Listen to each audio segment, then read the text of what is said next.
is greater than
being a way to engage thousands of people in a discussion about the nature of the crisis of this country and the way forward. And our claim is that Baldwin, among others, but certainly Baldwin as a representative and spokesman for the Black freedom movement, especially of the 1950s and 60s, and the fact that we call it appropriately the Third American Revolution, that Baldwin as a thinker of that moment, a theorist of that moment, is in effect a theorist of revolution. Yeah. I'll be very frank and honest with you.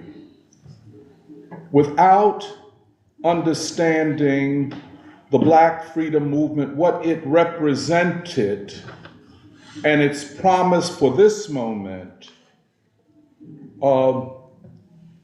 whatever theory you have that is not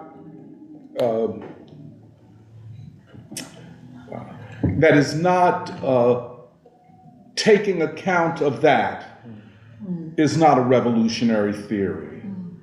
I want to come back to that. Because this is, in a certain sense, the hill upon which we stand. The Free School has planted this flag upon this hill at this time for the very reasons of how we look at history and the history of this country. And it is unusual. By the way, it's something we've been working on so hard for a number of years. But I think now with the Year of Baldwin, we're getting it closer to right than we've ever had it in the Free School. So, what I'm saying is that Baldwin is a theorist of revolution, but a theorist of crisis.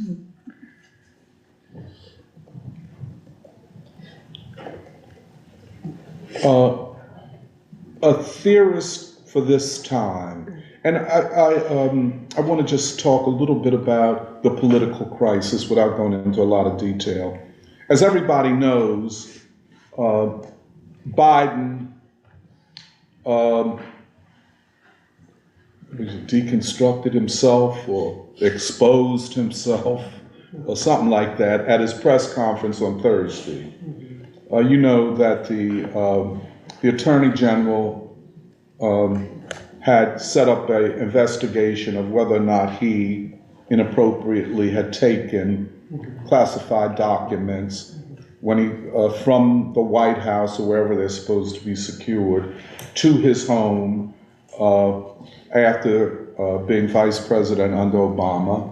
And probably, I think they went back even further. He's been taking shit and taking it home and using it to write his memoirs, so to speak. And he had them all over the place and so on. So since they were investigating Trump, the pressure was also to investigate Biden. And of course, the takeaway from the report of the investigator was that Trump really didn't knowingly do anything, and if he did, you couldn't put him on trial because he wouldn't remember anything. And the head prosecutor pointed out he didn't even remember when he was the vice president and forgot when his son died. You know, those kind of tidbits, which I'm not surprised, but you know, you look at the guy. But it shattered this political shield that they've built around him, you know, where they bring him out, have a teleprompter, say a few things, and then leaves. People could see certain things, but it wasn't at a crisis point. But then he gives this press conference, and if you haven't seen it, it's worth looking at. I don't think it's more than 15 minutes. And what we saw is in fact a man who in his mental state is worse than was stated in the report of the prosecutor. He came out angrily and, you know, I guess his White House advisors didn't want him to do it, but they couldn't stop him. You know, as the Greeks say, whom the gods would destroy, they first make mad. And that's what we saw on display. So he comes out and he's angry, you know, very characteristic of somebody in early stages of Alzheimer's or dementia. You know, they're always angry. Everybody's out to get me. You know, and he's always that far from cursing everybody out. So he comes out and he says that the prosecutor didn't know what he was talking about. How could he ever forget the death of his son? Well, that happens when you got dementia, money. You know, how could you ever blame me of X, Y, and Z, of forgetting when I was vice president, and so on. And so ultimately, he's leaving, and you know, this is all part of the drama, the leaving and then stopping to answer the last question kind of thing. So he's leaving, and somebody, and the press was very aggressive, shouting, you know, what are you know, because he doesn't have press conferences. So they had to, you know, and you could hear them hollering at him, what about this, what about the other? And it was, you know, like you know, that's the way the American press acts, you know, because they sense that something is being hidden. And that's, they have to, and that they're trying to be controlled. So they, you know, it's this kind of strange dance. But anyway, walking out, somebody shouted something about Gaza. And he said, I just met with the president of Mexico, Mohammed el-Sisi, who was the president of Egypt. And then he walked. So they said, the guy's gone. Anyway, the whole opinion page, including the lead editorial of the New York Times today, is all about Biden has to find a way out of this, out of running for president. They're saying that you can't risk him on the campaign trail, you can't risk him in debates, you can't risk him in press conferences. The guy is gone. And that every editorial, including the lead editorial of the New York Times, and all these editorial opinions, he must resign. Now, one opinion was, and I think this is very important, as we go forward in the year Baldwin, because, let me put it this way, because it is reaching a breaking point. A crisis reaches a breaking point. They can no longer hold it together. What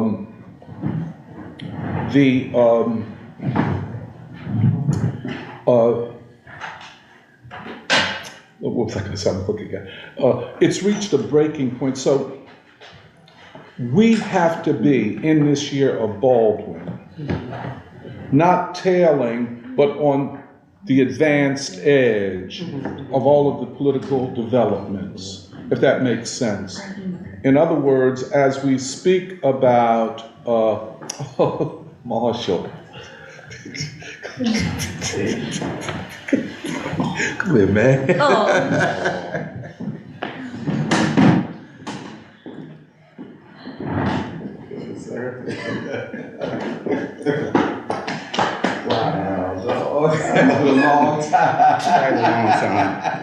Quite a long time. Who is he? We went to Lincoln University together. Oh. And he was one of my brother's best friends. His name is Marshall Lee from West Philly. Oh, Hi, Marshall. From New Orleans, actually. But you ain't from no New Orleans. No, but I live there now. Yeah, right. You disown West Philly. It happens. And this is the Saturday Free School, a part of us right now. Great. My point is that we can't concede any ground on the political and ideological front in this year of Baldwin. Not an inch. In fact, this is a time where Baldwin speaks to this. And we have to be able to demonstrate it. And I think this will be a really high priority or central thing when we talk about his novels and the crisis. The systemic crisis and the personal crises. You know, and for Baldwin, the context, the historical context of slavery, Jim Crow, and continued inequality. And that the nation must reconcile with this history. Well, you get my point. I won't go, we all know all of this. But how does all this relate to this political crisis? And again, I want to underline the greatest political crisis in the history of the United States. A crisis that came upon the nation in ways that radical theory could not and did not predict. That is why the left, quote unquote, went every way but the right way on the Biden-Trump election. And now, as the whispers say, they lost and turned out. They got distracted on the way to grandmother's house. Now, if you don't know the whispers, you know, that's a song, Olivia. But anyway, it showed across the board the narrowness, the dogmatism, the inability to draw from the great wealth of revolutionary theory that comes out of the Black freedom movement. A unique body of thought, you know. It is not European, it is not Asian, but it is organic to this struggle, to this life world. And it's just like, you know, we went to see Howard Hewitt last night, and, you know, I knew all about him, but they didn't, so I had to introduce them. You should be saying. But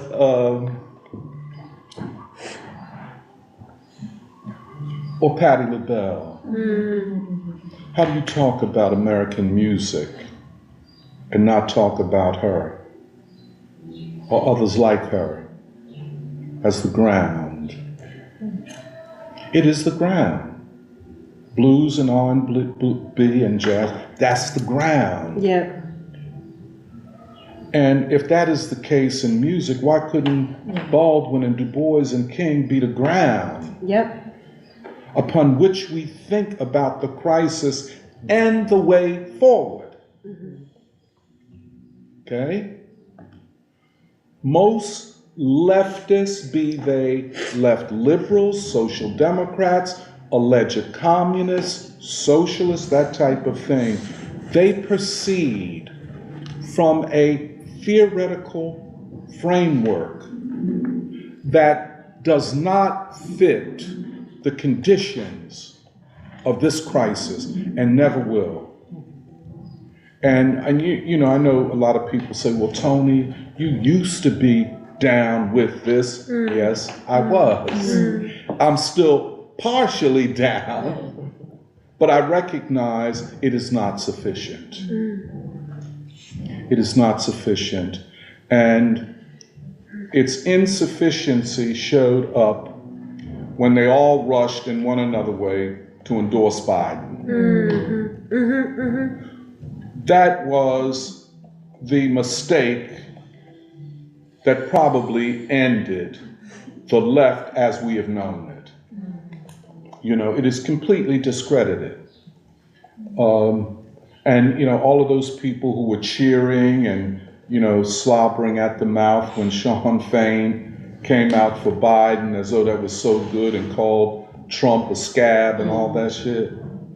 Like, if you thought that was fun and happy, now look at where you are. Right. What do you do when the whole ruling class is saying to Biden, you got to get out of here? You can't win and you're going to bring the whole show down, you know? But if they pull him, they concede the election to Trump. Yeah. Most of them already have, though. They have conceded. Biden can't win.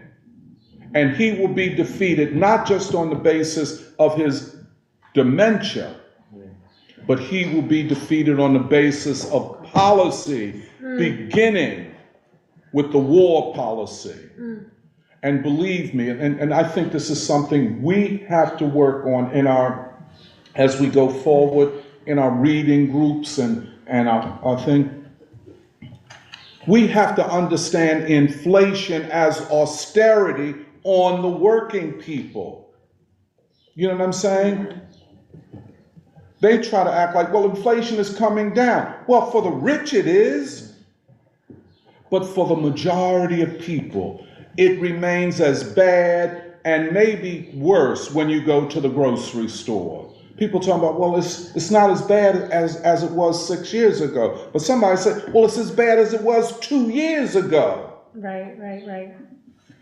And so there is austerity in the face of war. And this combination of war and austerity is what we are facing in this election, and a ruling class. And this, I mean, I just, how could you not see this? I'm talking about the left, the so-called smart people, the so-called white people. And that's what it is. It's a white default to white. When they say left, they mean default to white thinkers. Right. They don't ever include, let us say, Du Bois. When they say, they might throw him in a footnote, and just like the Saturday so-called fake school, you know. You're not interested in Du Bois in a serious way. You know, you're not interested in Baldwin, none of that. You're not interested in black. So left has turned out to be default to white. I hate to say it. It's an inconvenient truth. Right. It is, we will go forward without black thinkers. It's like saying we're gonna go forward in American music without R&B or blues or jazz. So what you got left? The Beatles? I mean, okay, I'm down. Stevie Ray Vaughan, I'm down. The average white band is from England, but I'm down with all of that. But how do you go forward? Upon what hill do we stand? That's biblical. Upon what hill do we stand? And it is upon this hill that we stand. Yep. And so we have to be very focused. This president is going to either be forced out before the convention in August or facing massive demonstrations over Gaza and other things. And they will be massive. If 400,000 came to Washington, you can imagine with Biden and the Democrats and the genocide in Gaza, it will be something the likes of which none of us have ever seen. You see what I'm saying? The closest thing to it was 1968. I was in Chicago back then. Hate to admit it, but I was. You know? But that was disruption. This would be a complete shutdown. The entire city, definitely the area around where the convention would be held, all of that would be shut down in the greatest political protest, again, in the history of the country. These are the stakes. This is the crisis. And at the end of the day, it is a crisis over whether or not the ruling class can rule.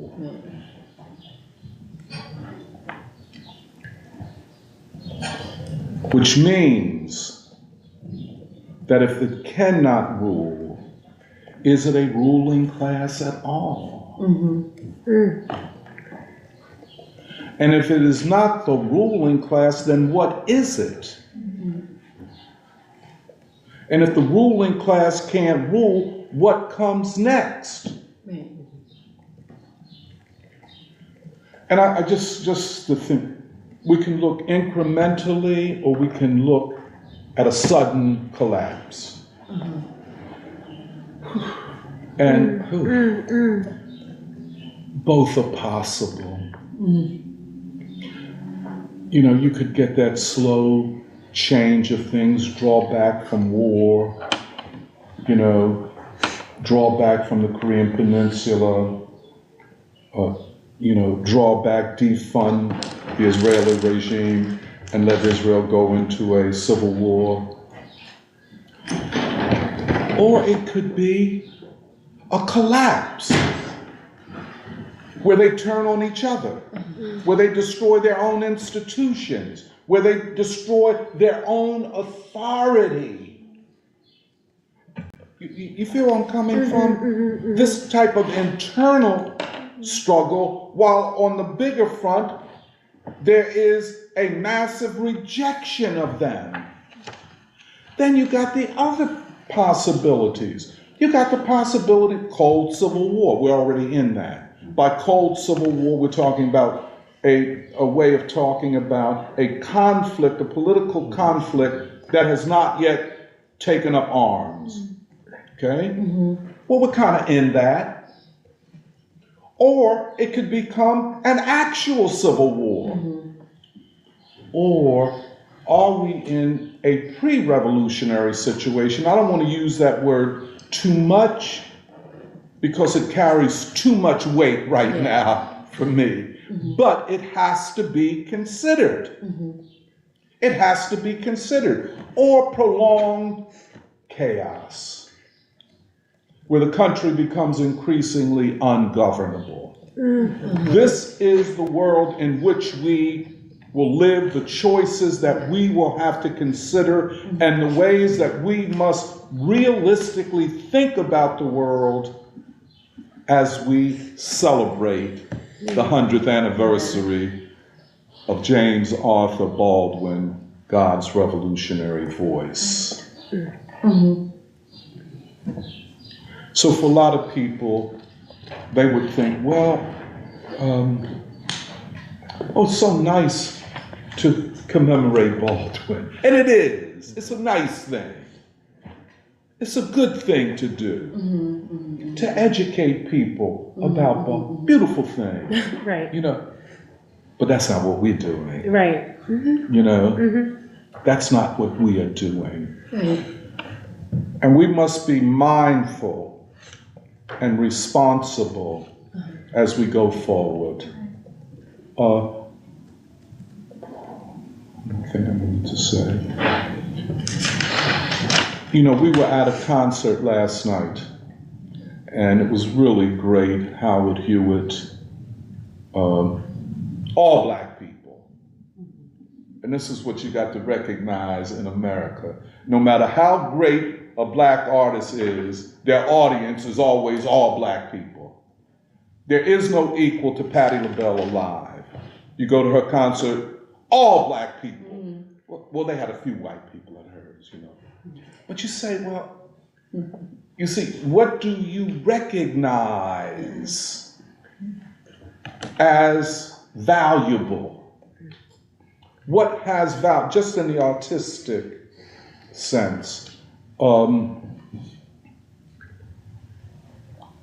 And so as we go forward, this is a question of our values, the values of the people. And we saw, I think what I saw in that audience, first of all, it was all black working class people. You saw the black proletariat. That's what that was. The best of the black proletariat, the stable proletariat. Not talking about the lumpen proletariat.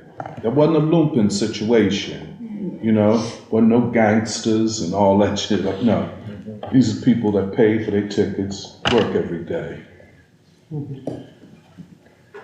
And for me, it was an opportunity to do a little bit of sociology. I guess the rest of y'all did too. Maybe you didn't. Okay, but you could see the spiritual strivings of a people. And he, Howard Hewitt, was a very dignified, an important artist who understood the role of art in relationship to the people. And I said, that's our audience for the Year of Baldwin. If we could find ways to speak to them, to be heard by them, they would readily understand what we're talking about. They know Baldwin and don't even know who Baldwin is, maybe. But they know Baldwin because Baldwin is them. I just want to end, you know, there's something about revolutionary theory. By the way, we're talking about a democratic revolution. I know, let me get to Serafina, you and Alice, your interview yesterday. I want to say something. They know Baldwin because Baldwin is them. So you could transfer, if they know Howard Hewitt, if they know Patty, they know Baldwin. Easily. Because it's the same script, it's the same language, it's the same aspiration. You know what I'm saying? And if Baldwin were there, he would be acting like y'all were. Because he is that kind of partying cat, you know what I'm saying? Oh, don't tell them how you act. Y'all were very dignified. You can expose me.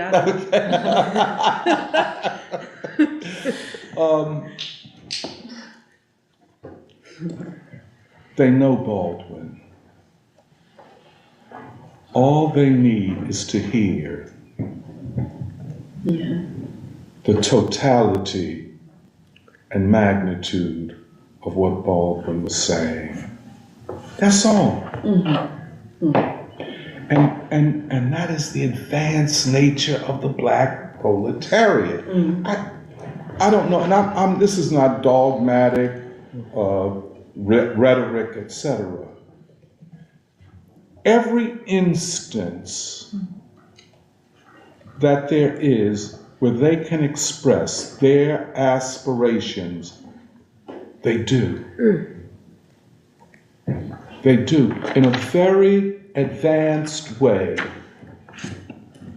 The other thing is a democratic revolution. Yep.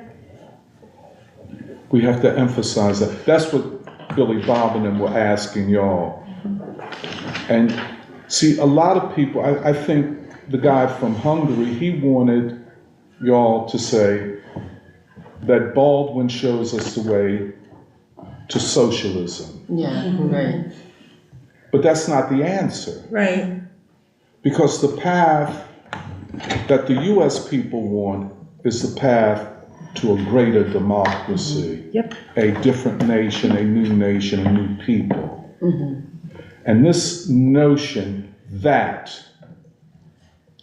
you can go forward, that ideology is an externality, an external force that shapes the working class. What Baldwin says is that it is the resolution of historically constituted personal internal contradictions that decides how people respond to ideas. Ideas are not disembodied or separated from people's lives. Yeah.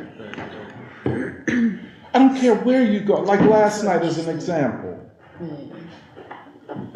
You know, one thing, everybody was together, you know, and we were listening to this great artist who talked about how he produces art, you know, and how he does his music, and as well as singing his music, you know. And, well, the fact that he had confidence in the people that they could understand composing music. The other thing is that you had an audience of people who wanted to know that. Now, transfer this to politics. I don't think there's a great leap. Nope. The intellect, the collective intellect of black folk, that's what I'm trying to get at, which the blackness leadership class attempts to trivialize. Right. Or we could just sell them political fear. We could just tell them that if you don't vote, all your rights are going to be taken away. We could just inundate the atmosphere with all of these messages.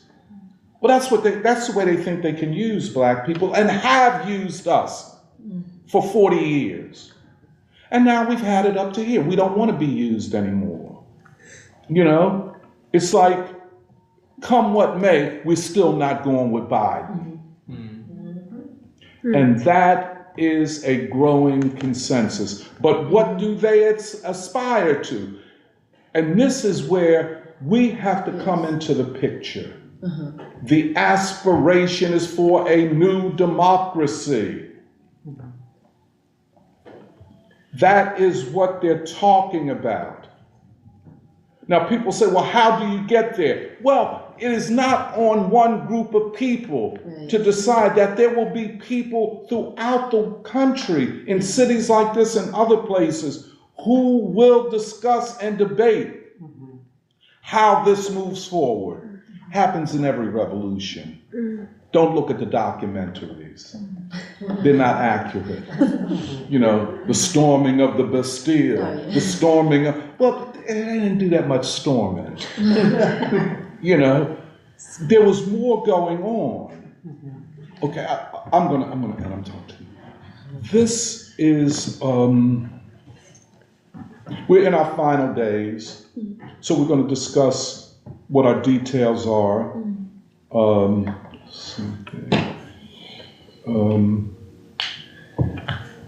I just want to say one thing, and then Alice can expand on it. You know, one of the things about this year Baldwin that differentiates it from the year of Du Bois is that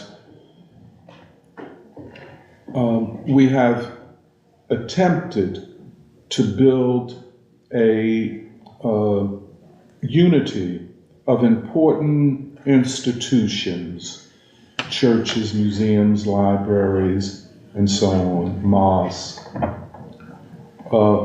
Unfortunately, we have not been able to break through in any trade union, not one union.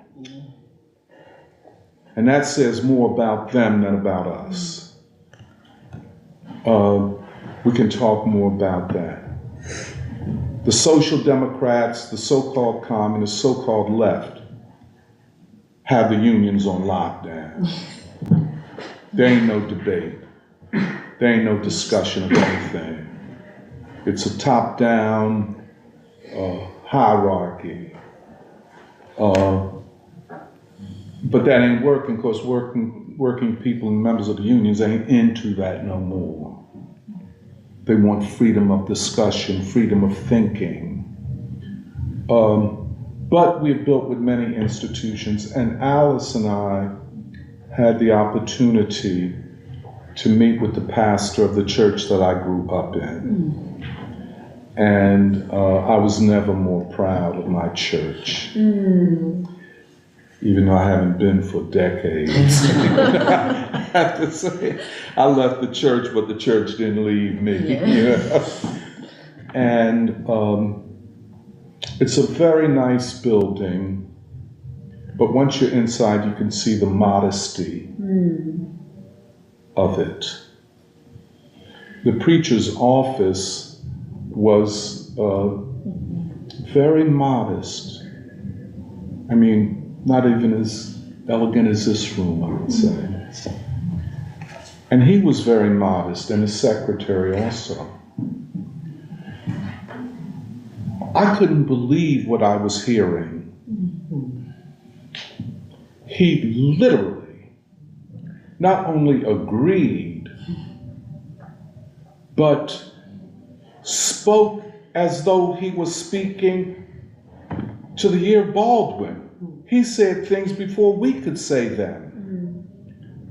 For example, and Alice had laid the groundwork. I mean, really, Al, I got to give it all up to you. She had gone and then asked for a meeting with the pastor. He called her to confirm the meeting. And so then she called me, asked me would I go with her. And I said, of course.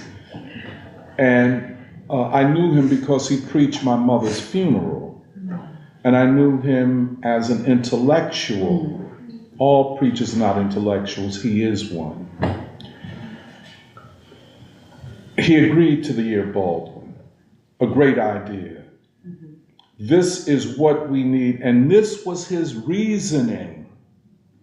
Because we have to begin with children producing intellectuals, his word, who will anchor our neighborhoods.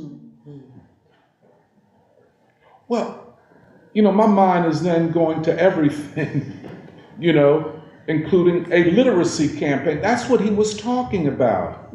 A campaign to bring forward the potential intellectuals among our children. And, but we can talk more. But this growing, coming together around Baldwin, but Baldwin is the occasion for greater conversation about the politics of crisis, the politics of change. I'll stop here.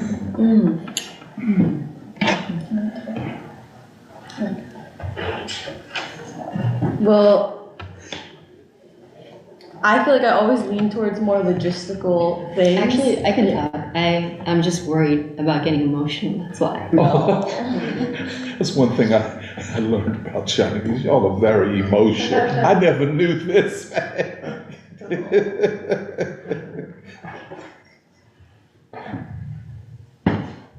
Um,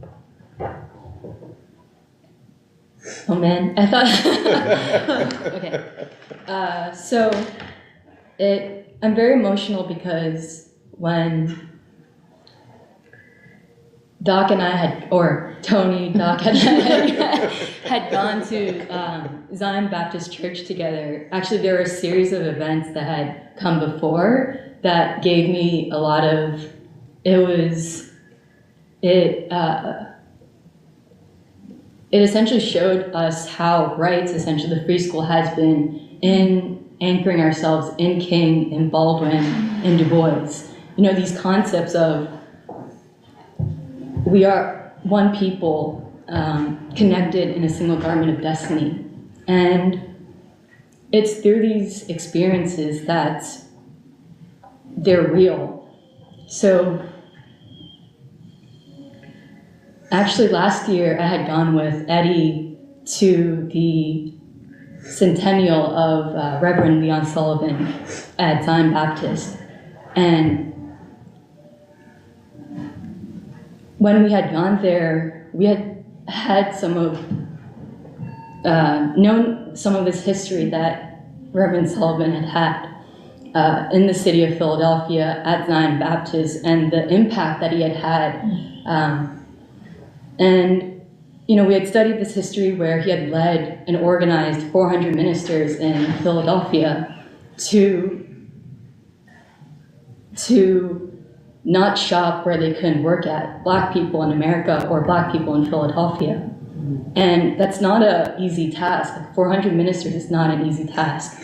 And every week, these ministers would talk to their congregation and to tell them, don't buy where you can't work. And so we had studied this history amongst, with Reverend Sullivan and also Cecil B. Moore in desegregating Philadelphia. And when we had gone, we had seen really how alive this history and the legacy of Reverend Sullivan had been. We had met individuals who had been in that congregation since they were children, like similar to Tony, and been in there for 60, 70, 80 years. Well, don't put me in that category. But You're in the 40 years, right? Who had been there for so long, and some had left the church due to, reasons of leaving the church, moving away, so on and so forth. But we had met this one woman who had specifically come back to celebrate Reverend Sullivan. And she talked about the kind of man he was, how I think he was like 6'3". No, 5. Oh, 65. 65, but he was such a gentle man. And this was the same so this was at the centennial. And so a couple of weeks ago, I'd gone again because we were celebrating the Year of Baldwin, and we thought, we discussed how we should at least try and have a conversation, talk about the Year of Baldwin. And I had gone on my own, and I got into church, and it's I never know what to expect when I go into a room full of Black people, right? And I want to be respectful, modest, all of that. So I'm sitting in my corner. But as service is going on, there's a lot of singing as well in the Baptist church. And so everyone's singing and standing up, and a Black woman comes up next to me, and she holds my hand, and we're swaying. And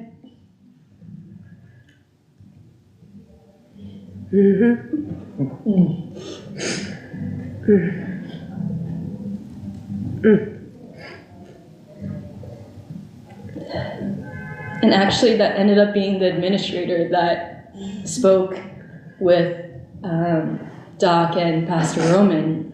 And she had remembered Doc from when they were children, when Doc was older, slightly older, in the church choir, sang in the church choir. But later on, after service, we had a small reception, And actually other individuals had approached me. I was going to call Emily, I was going to call Serafina, but then these people interrupted me. It came, or not interrupted, but approached me and said, hey, like, why are you here? How did you, like, is this your first time at the church? And I said, no, actually, I came here last year for the centennial. And I mentioned this because every time I mentioned the fact that, we had studied Leon Sullivan, Reverend Sullivan, people, it was really significant and important to them. It carried a weight. And I think they must have been surprised why this young Chinese woman is at Zion Baptist, why she knows Leon Sullivan or Pastor Sullivan.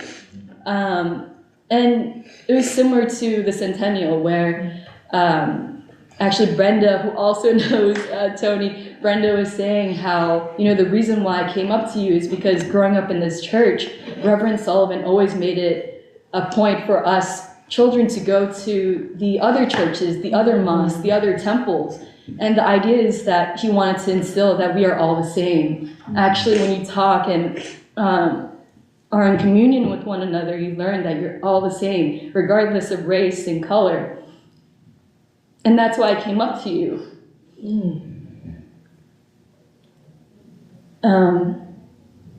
But I mention this because Zion Baptist is significant in that when you walk in, there's this history that's still preserved, modest but still preserved, of Reverend Sullivan and what he's done at the church and in Philadelphia.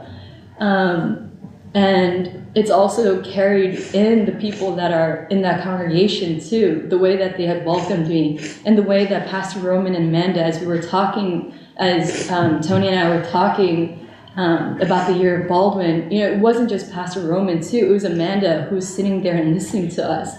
And as we were talking about a single garment of destiny, about America and the poverty that's in the neighborhood of Zion Baptist, she was looking at us and she was listening and she was participating too.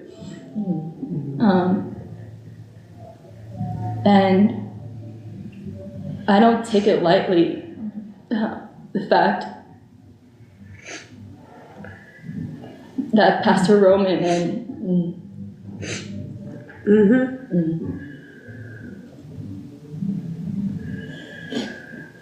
and Amanda looked at me as if I was their children too.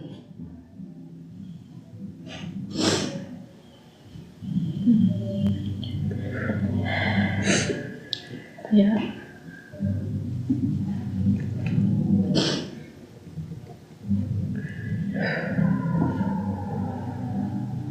But what Alice is saying is absolutely accurate. I didn't know it was emotionally impactful on you, but that was she described the spirit. I wasn't with her when she went to service, but definitely in our meeting with Amanda and the pastor, Reverend Roman, it was just like that. I mean, it was so impactful upon us that when we left out, we didn't talk. We were just speechless. It was just. But for me, it represented all of what you described, Alice. Represented that level of consciousness. There was no default to whiteness. Yeah. It was a default to the tradition of the Black freedom movement. Right. And that's what Zion became under the leadership of Reverend Leon Sullivan. Right. I think that's what you saw, a default to that.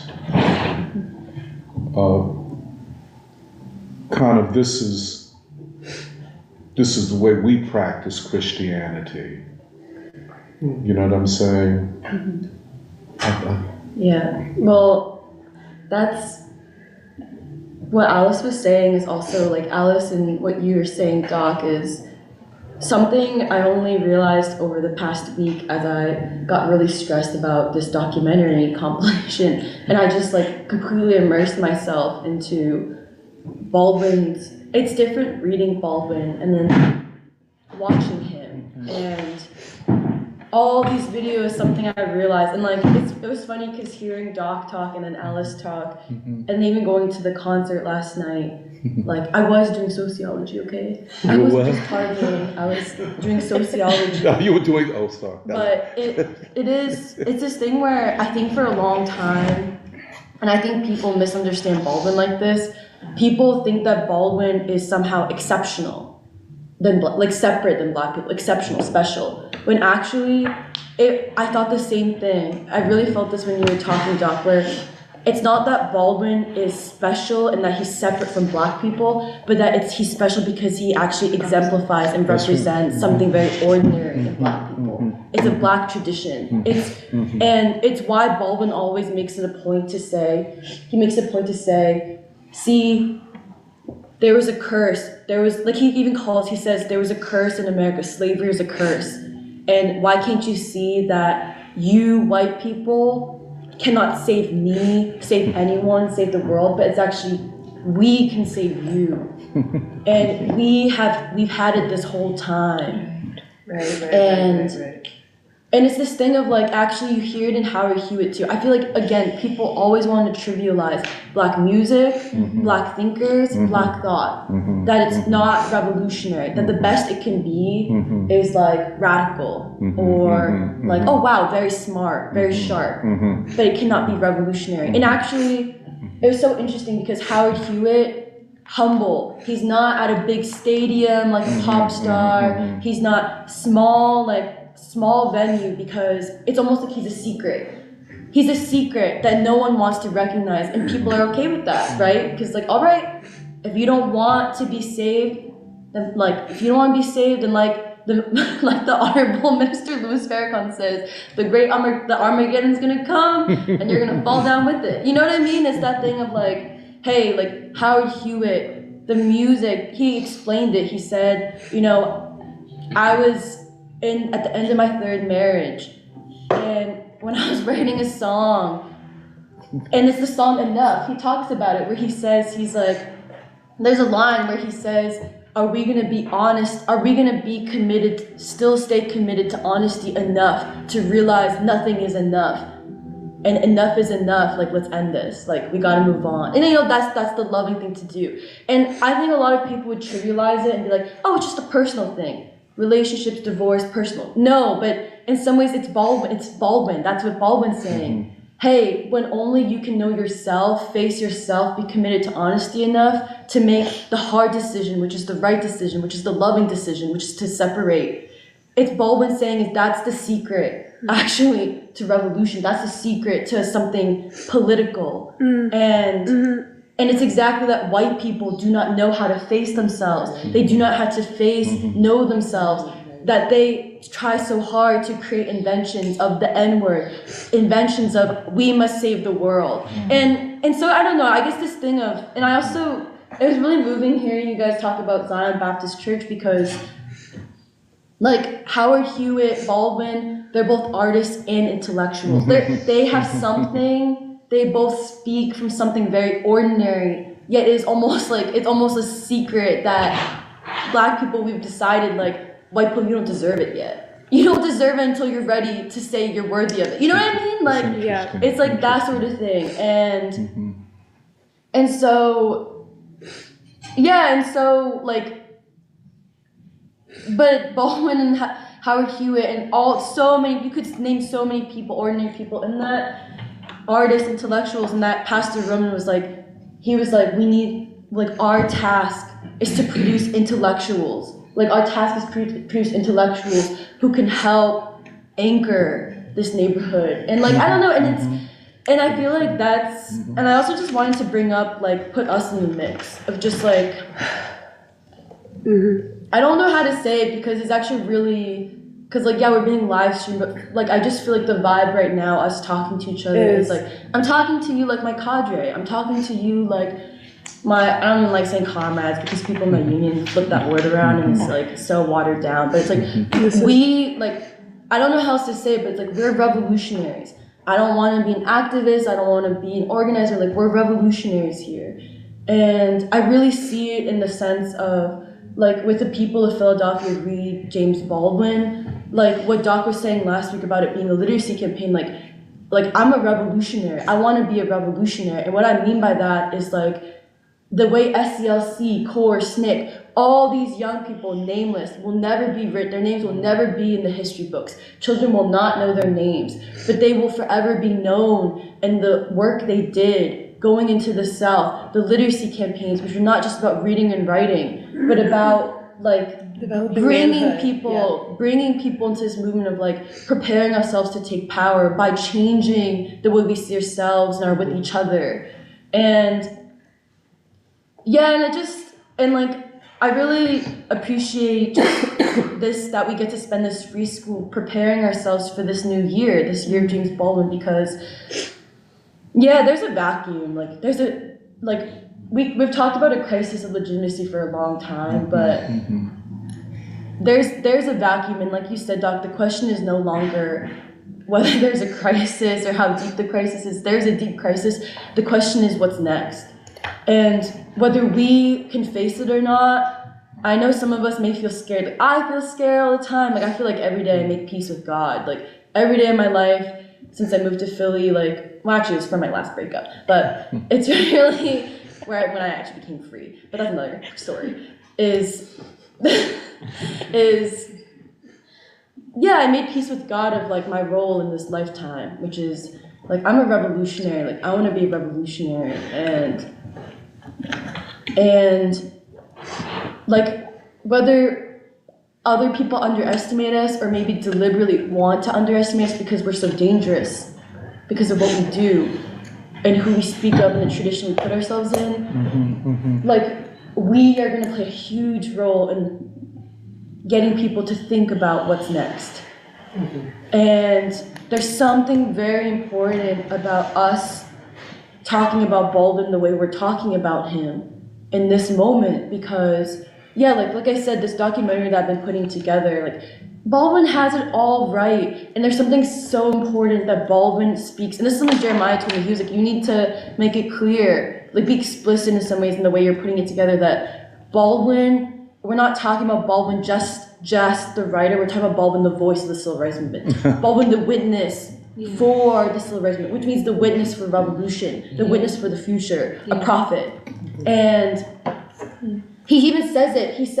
He makes it clear. He says, he goes from the heart, and then he connects it to basically the future of the American people, where he says, how can it be, he puts on the people, he's like, we are sovereign people who have not consented to war. He says it just like that. It's in the documentary. He says, now get that straight in your mind, where it's Black people are the only people who have known who they are in America. Right. And the real question is whether white people will let Black people teach them and save them for you to face yourself. And when I say white, okay, I'm not just about white skin. White at this point is a value system. It's an ideology that all children in some ways have to contend with, have been raised with. I was raised with it. I was raised to be white in this country because my parents were not prepared for what America really was. My parents were very much the American dream. My kid's gonna go to an Ivy League college, and then she'll make money and have lots of babies, and who'll care, maybe whatever. And she'll get a Lexus, and then maybe a Mercedes, and then she'll whatever. But what they didn't realize was how much I would be lost, or depressed, or want to kill myself, basically, whether literally or spiritually, whatever. And I feel like that's what a lot of us have faced. That's why there's a mental health crisis. It's not just a mental health crisis. We have a society that's in crisis. Of course, the children are going to be the direct reflection of that, many different ways. And so I just feel it's time we also understand that we're revolutionaries here. And like you said, Doc, it's when will people realize that this is America, which means that a resolution for America to finally mature and become complete, for America to be free, that what it requires is not socialism by socialist theorists, but an American resolution, a resolution for an American democracy, a new democracy in this country requires an American thinker, an American theorist, American theory, which means Baldwin. American theory is black theory. It doesn't mean it's just for black people, but if you're so offended by it being a black theorist, then you need to ask why. And that's the real question. And what makes you so taken aback that American theory is black theory? Because it doesn't bother me. I'm like, yeah, let's go. Black, yeah, and like American music is black music, to be straight up. And so, yeah, I just agree with what you were saying, Doc, about, yeah, and it's deep. It's deep that Zion Baptist, it goes in the mix. Like, it's not hard at all. And it's really one of the most prestigious churches in all of Philadelphia. Maybe the most prestigious Baptist church. Yeah, and I guess I also just want to say, because something I've been worried about is I was like, you know, the Free Library, the Central Branch of the Free Library, that's where our inauguration is. And this is me talking on a more meta level, but, you know, it's very important that we remember our responsibility to the revolutionary Baldwin, because even having our inauguration at the Central Branch of the Free Library, it's almost a little prestigious, right? We get a lot of press requests that we never would have gotten if it was just free school, organizing at some church, right? But it's because it's the Free Library, public institution, Black History Month. There's a lot of prestige in some ways, a little unspoken prestige associated with our inaugural event. But no matter where we are, whether it's the Free Library, a small church, like a whatever venue, we gotta carry what we've always carried, which is the revolutionary imperative, the moral imperative, and who we are. Do not forget who we are. Which is, we are revolutionaries who see ourselves in the Black radical tradition. And we're responsible to that James Baldwin. And for us not to get it twisted. Like, it doesn't matter, like, you know, and so I just wanted to say that because it's something I was thinking about, where it's like, we might get 200 people next week, 300, you know, it might be overflowing, maybe only 100 people come. It doesn't matter how many people really come. That's right. The most important thing for us to be successful is for us to be able to talk the way we're talking to each other right now. That James Baldwin, that first of all, that James Baldwin is a theorist of revolution, because he was a theorist of the civil rights movement, a witness of and for the civil rights movement for the future. And which means to say that that was even a revolution. The way people trivialize Martin Luther King Jr., the way people trivialize the civil rights movement, like that, Baldwin was always doing the opposite, which is to almost sanctify the civil rights movement. And it was almost like, and that's what we're saying, it's like, let us pick up from that revolutionary task for this moment today. And that will be what's successful, because that's also the documentary, like, you could have made any kind of documentary about Baldwin, many documentaries have been attempted, many do different things. But for us, like, what we're trying to say, whether it's in our declaration, our vision statement, our documentary, the conversation that will happen with like Doc and Nuri, if it's moderated by Alice, and have Michael Muhammad and all these people on it. And then even in cultural performances, it's not just cultural performances. What we're trying to say is like, this is the revolutionary Baldwin, he's saying exactly what many Black people have said for hundreds of years in America, which is, are you ready to be free yet? and at this point, you can't say that. You can't say, are you ready to be free yet? You have to say, we have to be free now, or we're dead. Like, in Baldwin, in like the end of the documentary, sorry, spoiler alert, end of the documentary it's Baldwin basically saying in 1986 or something like that, where he's basically saying, at this point, and I've said it so many times, but I'll say it differently this time, at this point, to achieve America, to achieve a new nation is a matter of life and death. And that's the 80s. And so I guess I just wanted to say that because it's not just the inauguration, we're preparing for a whole year.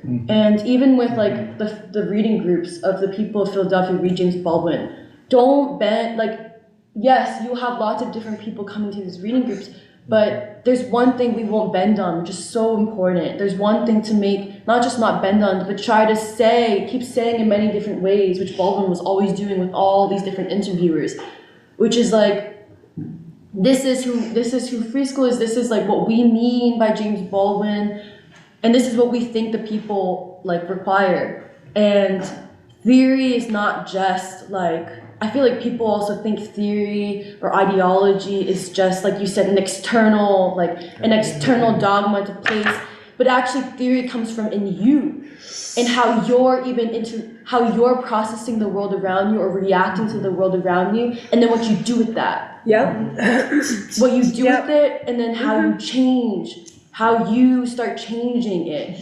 And that's what we're doing with these reading groups. Because something like Doc, you were mentioning last night, and you said it again in your opening remarks, which I really agree with. And I think it's important that we know this Baldwin, which is Baldwin as a theorist is like to examine the interior life. You know how there's like a left thing that's like, oh, the personal is political. It reduces a little bit and like, okay, yeah, kind of, but it's Baldwin, what he's saying is that when you can examine your interior life like that and how you react to society for real, like how you deal with that interior life has huge ramifications for basically the political, how you go about, yeah, and it's also why, like in the documentary, like it was really important that we're trying to figure out how to capture the right thing of Baldwin basically saying that the difficult thing to do, but it is the revolutionary thing, is to love. And because Baldwin could have taken the easy way out with his life, which is to not say anything at all, to not write, not say anything, to just be like, fuck all y'all. Like, fuck all y'all, I hope this world burns, I hope this country burns. Like, you know, but that's not Baldwin, and it's also not how he was raised, it's not the tradition he comes from. And he even says, so many spoilers, but he says like in a clip in the documentary where he says, I grew up in Harlem, and it looks the same as it did 20-something years ago. It's just the same. It hasn't changed or anything. And the same kinds of people live there. He's like, but in Harlem where I grew up, if a teenage girl got pregnant, she wasn't outcast, it was the opposite. The whole community took care of that child. And we took care of her too. And he was like, I would not trade being black for anything in the whole world. Because those are the standards, those are the standards that I want this country to be based on, not white standards. And it's just, so there's a lot in there, and I just kind of wanted to say that, and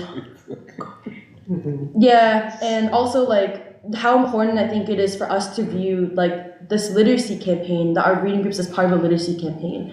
And we don't mean literacy as in like, oh, people need to learn how to read and write. No, we mean literacy as in like how do you prepare people already in movement to take power? Like whatever that means, gain confidence, to examine the right values, to relate to each other in a new way, because all we got is each other.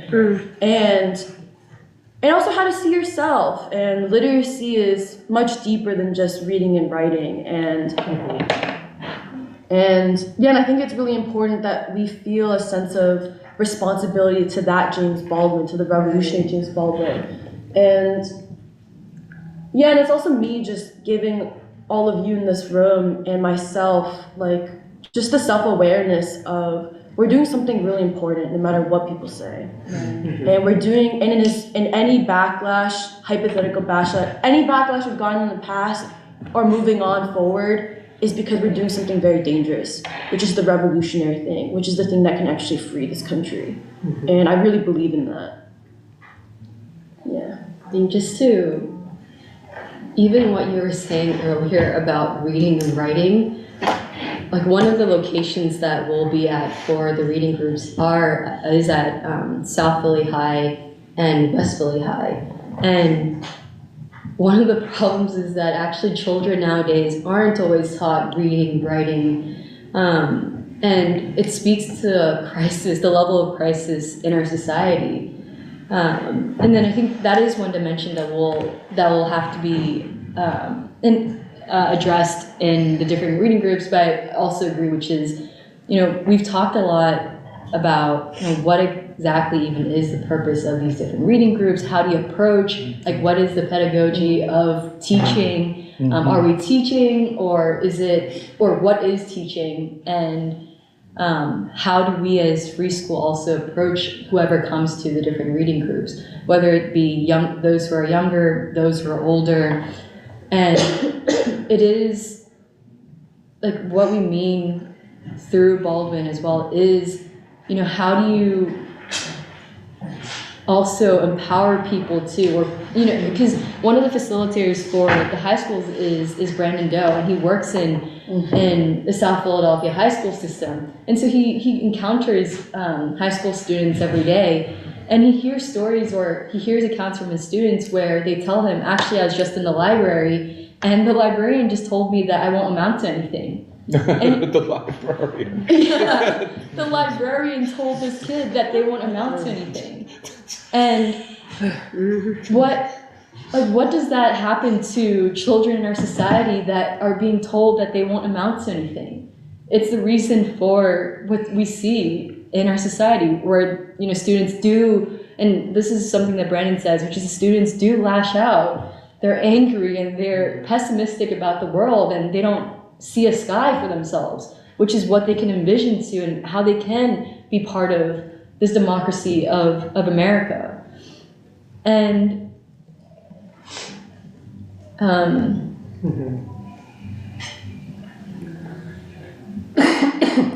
forget.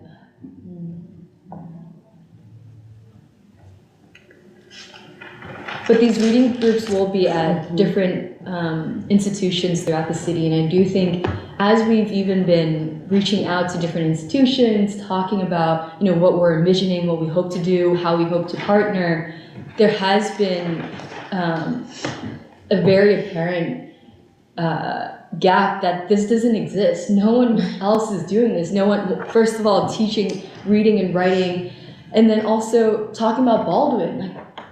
He's not taught in schools. Baldwin, King, forget Du Bois, they're not taught in schools. And what happens to society, this is the society that you see as a result of that, but what is a different kind of society when you can hear their words and see the examples of these figures, and the kinds of people that they come from are also the same as the kinds of people that we are all coming from as well.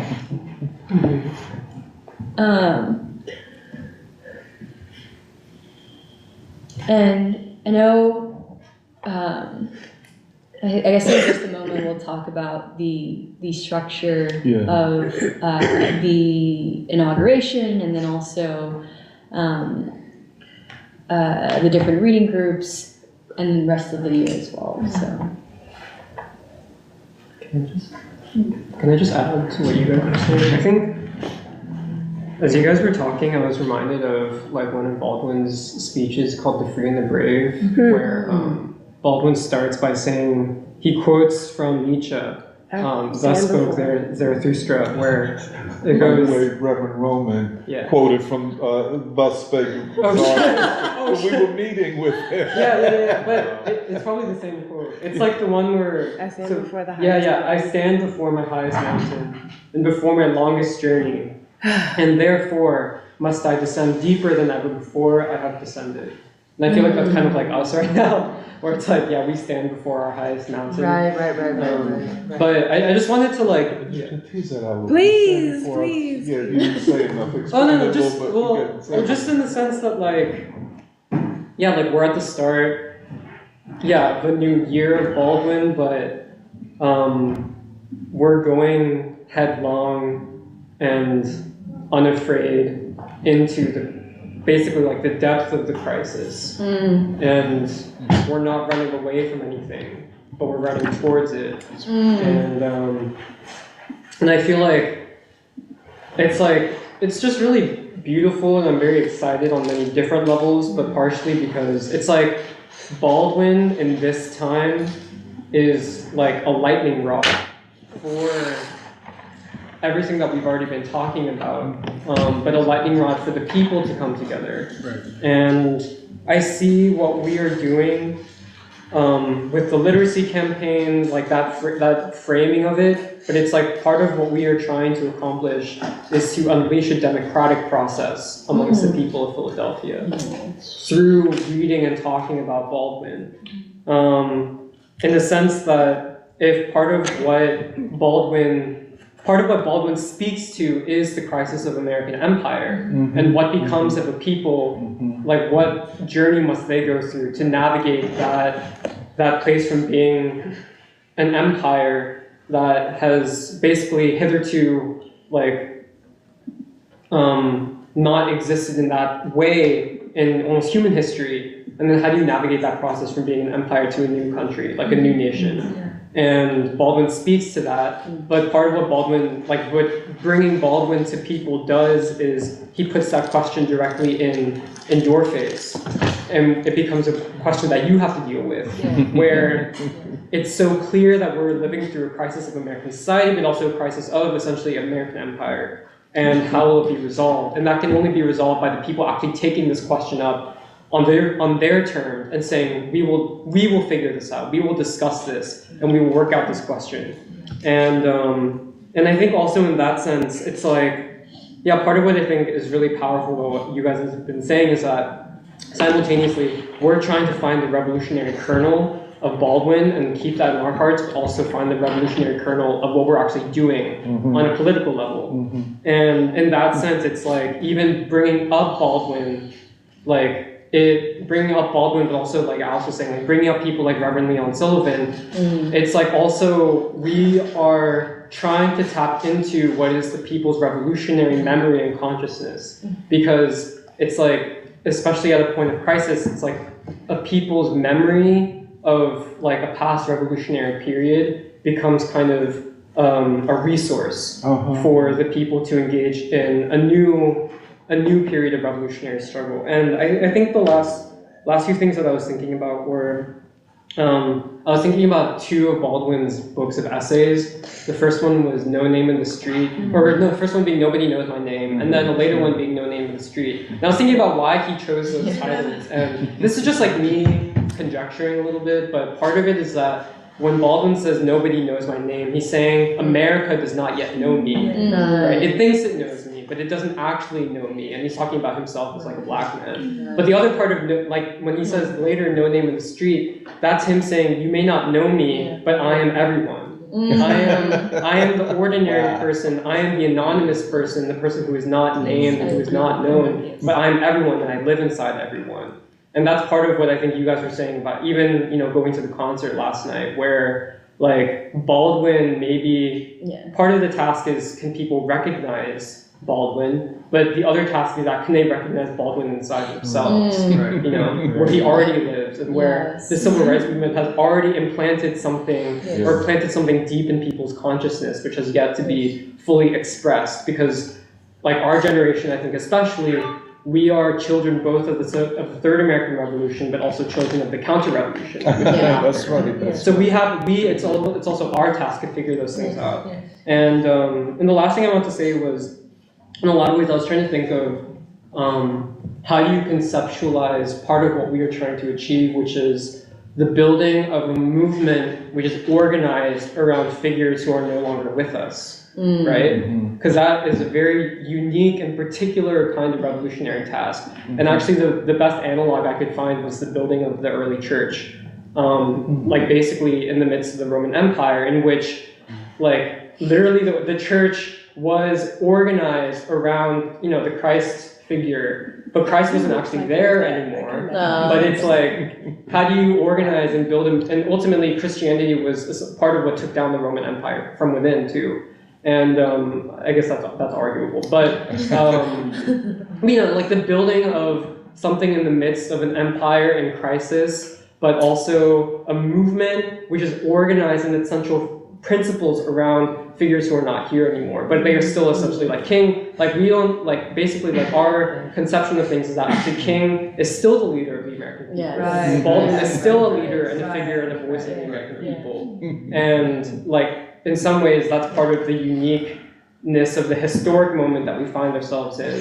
But the task that we're trying to take up And yeah, like when I was talking with Emily or like yesterday about the documentary that she's working on, it made me think about how, like I don't think it's a heretical thing to say, to compare, for instance, King to Christ. Yeah. And then to say that someone like Baldwin is almost like John the Baptist, a witness to the coming of like a kind of new, of a new savior figure, and how like the relationship that they have. Because I know that was also a question that came up in the interview yesterday with Alice and Serafina. But yeah, I just feel like part of the question is that the left doesn't see this and doesn't see the immense possibilities that there are in this moment, and also wouldn't see something like what we are doing as quote unquote organizing the working class. Yeah. But what we are doing is like quote unquote organizing the working class, but in just a way that totally is way outside of the imaginary. We're not even Yeah. in that. We're not even in that. That's what how the free school operated from the gate. Yeah. And I think that I always go back to free school for me, because it's something where in my mind, I know what it is. Like in my mind and heart, I know that the free school is a revolutionary situation. That is what interested me in coming. That's what pulled any of us or all of us. But the only reason why I said that is because, Emily, you already hit it. The fact that we have been in this time, or up to this point, doing a lot, to say the least. And the thing that's emotional about it is the fact that despite what I would assume is all the good things that either come from the W.B. Du Bois, Gandhi, from the first time that we celebrated Baldwin in 2017, which is also when I came to free school, which I'm so proud about, because even though Doc would be like, oh, you came to free school with Du Bois' World in Africa in your hand, Baldwin is something that I was obsessed with in a way. Like, it was just something that there's all these novels to read. There's all these things to listen to on YouTube. And even though I hang out with a lot of people, I do have a lot of time to myself. And I would be like, at PAFA, I tell this to other people too, just listening to Baldwin's moral responsibility of the artist. Like, this is who I am. This is who I am. And what that means is that, I made a certain, I told myself something that I didn't fully understand at the time, of a certain commitment to myself that I keep, because that's just who I am and who I'm, in the sense, blessed to be. Because, and I say it like that because, I don't really explain myself to other people. I don't feel the need to show that free school has been something in my life forever, or what feels like forever, but has been for a long time, my touchstone. And I'm saying that to say that with the church, I tend to think hypothetically a lot, and I tend to imagine a lot too. Like, I tend to assess maybe what could happen and what couldn't happen. And because what we're talking about, the possibilities both of backlash, the possibilities of things that we hadn't thought of come up in our way would come up. But with the church, that also presents a new level for me to think about what could be possibly done within my home. And it's just so funny. So Baldwin was asked in an interview I forget what interview this was at this point, I'm sorry. But the fact that, yeah, he was asked, like, who are you? He was asked, like, who are you? And he said, well, I want to be an honest writer. And beyond that, something about praying for rain. And that's what's repeating in my mind. And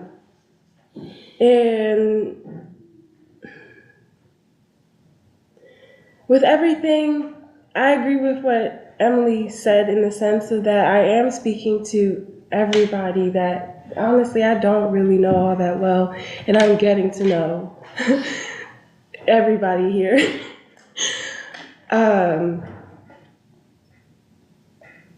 That I will defend the free school because I love the free school.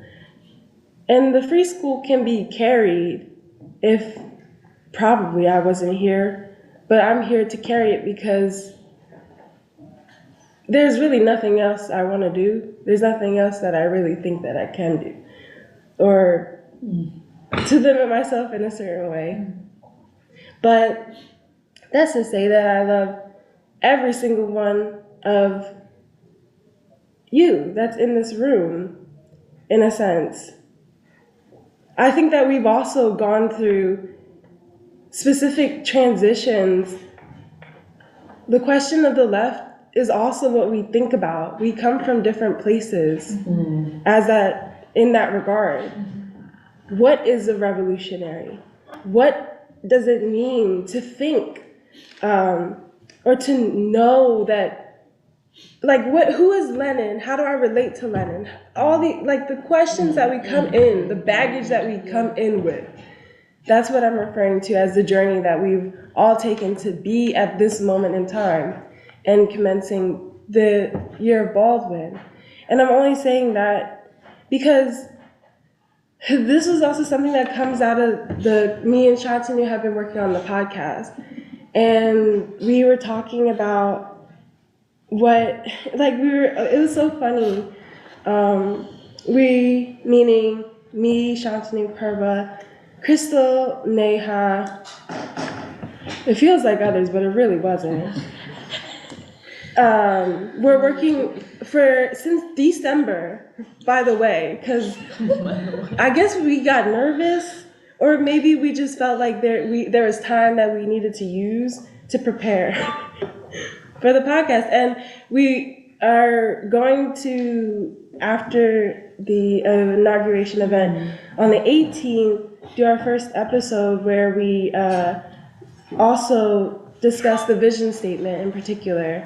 And so, like, we had read through it, and then we figured out what were the key points of the vision statement, and then we went through a mock trial, like a mock.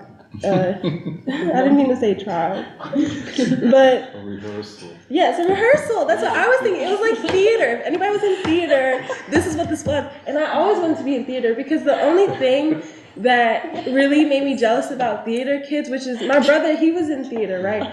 So the thing that made me jealous was that, for some reason, they are so weird in the sense of like, you have to know, in a sense, what this character that you're presenting, and then be able to understand the people that you're presenting to. And that is a complex endeavor of your own spiritual will. And when you speak on that, when you speak in front of people, it kind of seems like, offhanded, but it's specific. So the thing is that when we were practicing, I immediately got nervous because, as you guys all know, and I say this even though you don't believe it, I don't really speak well, and I've been working on that for a minute. And so I was thinking, honestly, Shantanu can just leave because he speaks so well in terms of how he thinks and how to address a point. Like, he gets to it in a certain way that's direct understandable and poetic. And I think that's very nice. And so I was like, let him lead, it'll be fine. So we went through it a couple of times. And then we were like, oh, what do we say? We started writing it down like we never did it before. It's right here in my notebook. But the thing is that, you know, I was kind of in a place where like we had made the structure already. We had already done the portion where we have the points to say. So then it comes to a thing of, well, how do we speak directly and honestly in terms of the feeling of being real with the problem that we're trying to. So basically what I'm trying to say is that ultimately free school is something that all of us, in the sense who have been a part of free school, because I know there's people who haven't been in free school in this room, and that's okay, because I think what we are doing in the Year of Baldwin is something that we have endeavored to achieve, and those who are also joining free school for the first time kind of have to observe that in a sense. And so it hits both the general point that we're making. This is the framework of the people. This is the framework of America. And I operate in that mode. I operate in the eternal. I operate in the prophetic. I operate in the historical. I operate in my generational, like, history, personal history, family. I operate in Philly. This is what I mean. And when it comes to quote unquote ideas, it's not simply just what we, and you had also mentioned, just like you work on paper, like it's on paper, or a theoretical position that denies basically historical fact or the processes of history of like the world. And you know, this is also something that we've learned through reading Another Country. Me and Blaze and Samir, who's been a part of it, and other people, we've been reading Another Country, where, and I didn't know I was gonna say this point, but remember when Eric is a character in Another Country that is from Alabama, white. So the story is about a man, Rufus, who is a black musician. Check out the Instagram post, honestly, that Jeremiah worked on. Well, the point being is that Eric is gay, and is trying to explain being white to a French man who he loves, but he's doing it in his head. He's saying, what do I have to envy of the romance of the white world? What do I have to compare myself to be if I am not that? If I don't exist there? So I have to make a whole other standard. I have to make a whole other standard. And that is also what we are connecting to, that has been brought to the table because America has arrived at a certain place and is going to a certain place. I think that James Baldwin is like my father because I get so confused. I'm like, if you don't, like, I feel you exactly, Doc. I feel you exactly. If you don't see this, then what do you see? What do you see? And if you do see this, what will you do? And that's what's emotional about it, because I feel like there's been times where inaction, proved to be a value. Inaction proved to be something that, well, since you're doing something, I could push you aside because I'm making my way, I'm making my life, I'm making money. I'm getting approval from this white world that still exists. But what if it doesn't? Right. What if it doesn't anymore? So where do you go? But that's also so specific. This is also a thing while we go through the documentary, and the beauty of it is me also realizing that I've looked at all of this before, which I didn't really give respect to a certain extent.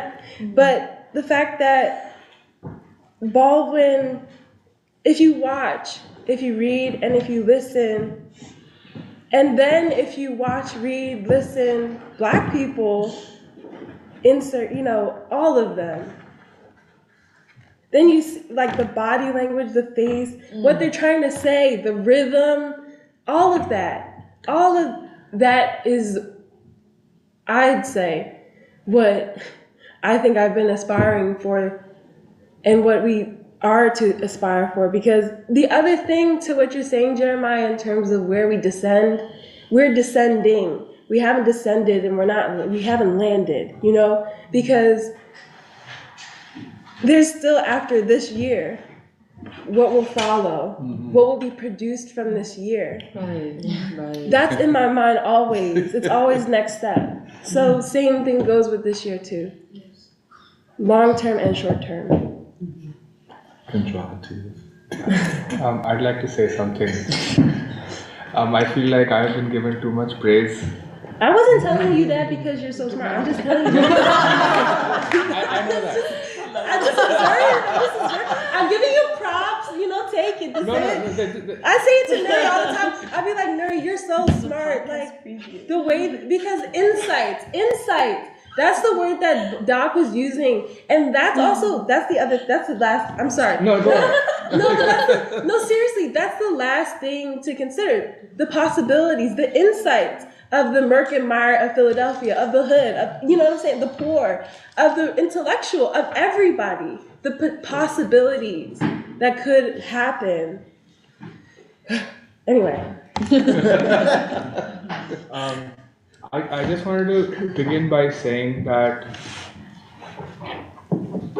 the way that I speak, I think that I have got into this by two major reasons. One being my academic training, which I am deeply trying to fight.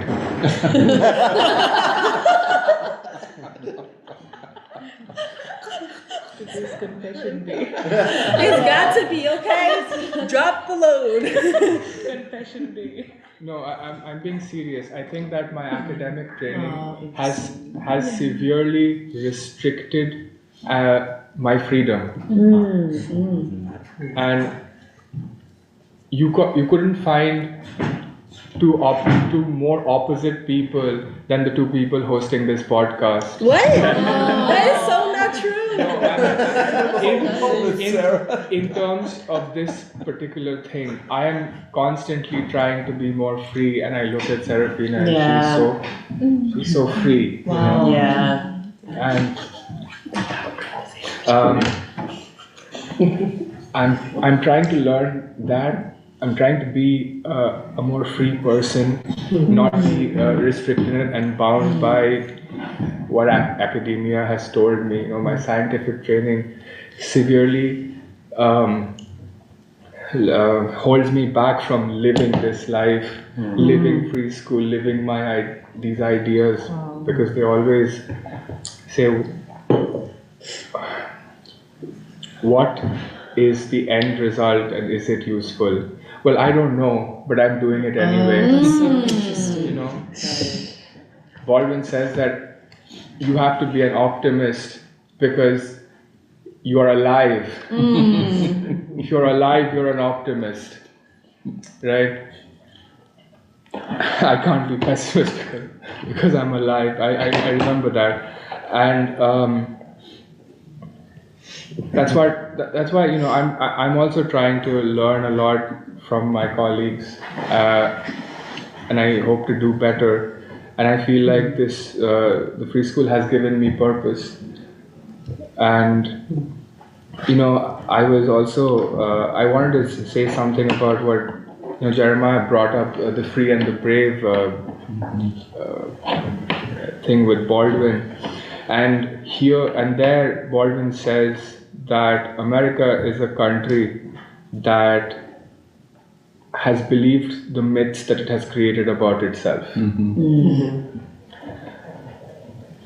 the only way for America to get anywhere is to face that. The crime isn't the problem, it's the denial of the crime which constitutes the whole crime. You know? So I was thinking about what he says in with regards to, Neha and I started reading Souls of Black Folk, and Souls of Black Folk was written in 1903. And we read the first chapter where Du Bois introduces the concept of double consciousness.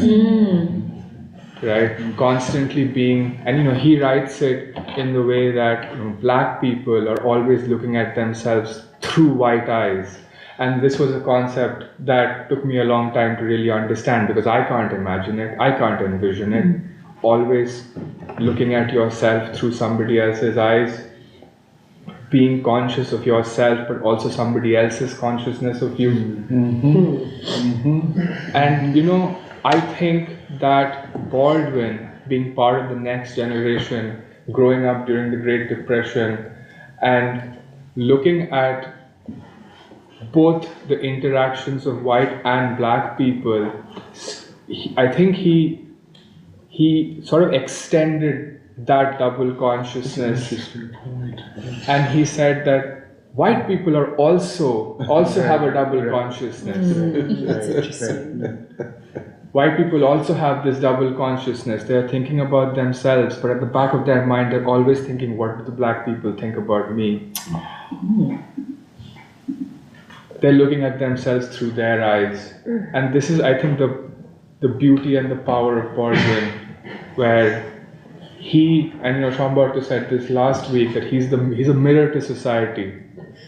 He makes you look at yourself, and by looking at yourself, you're also looking at everybody else, because that's the kind of thing that he wanted to establish, that you have to love one another as part of something, not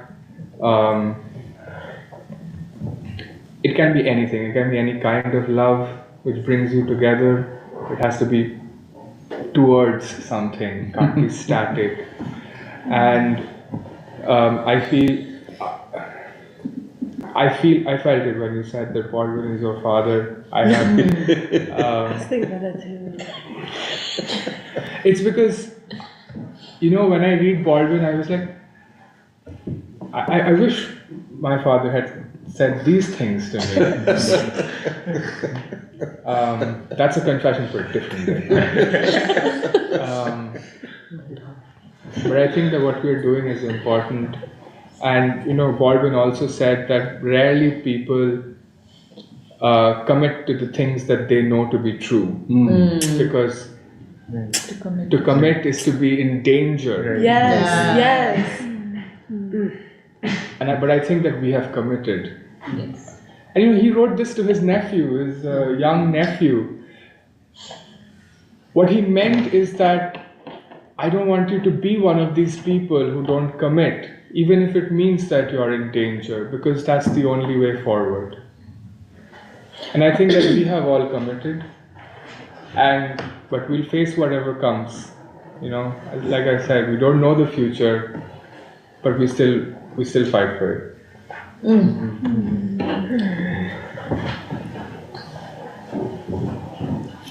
I'll be back. Okay, we'll talk, man. Thanks, everybody. All right, Bye. take care. I was thinking about the Year of Du Bois, because Serafina was talking about how they made the structure of the podcast and formulated it, and actually a lot of the conferences and even our live stream on Saturday, it's very formulaic, so anybody can help out or hop in. But the structure of the Year of Baldwin has already been set by the Year of Du Bois. And I'm just going to repeat what you said, Doc, but it really had profound consequences. And at the time, I didn't really think, Well, at the time, I think Year of Du Bois was 2018, which was 5 years ago. Oh, six. Oh no. Don't say that. And I was a much different, a much younger man. And those who remember me know my personality was different, my politics was different. Who I was as a man was different. And the Year of Du Bois, it was really just like, okay, let's go around the city and read Du Bois.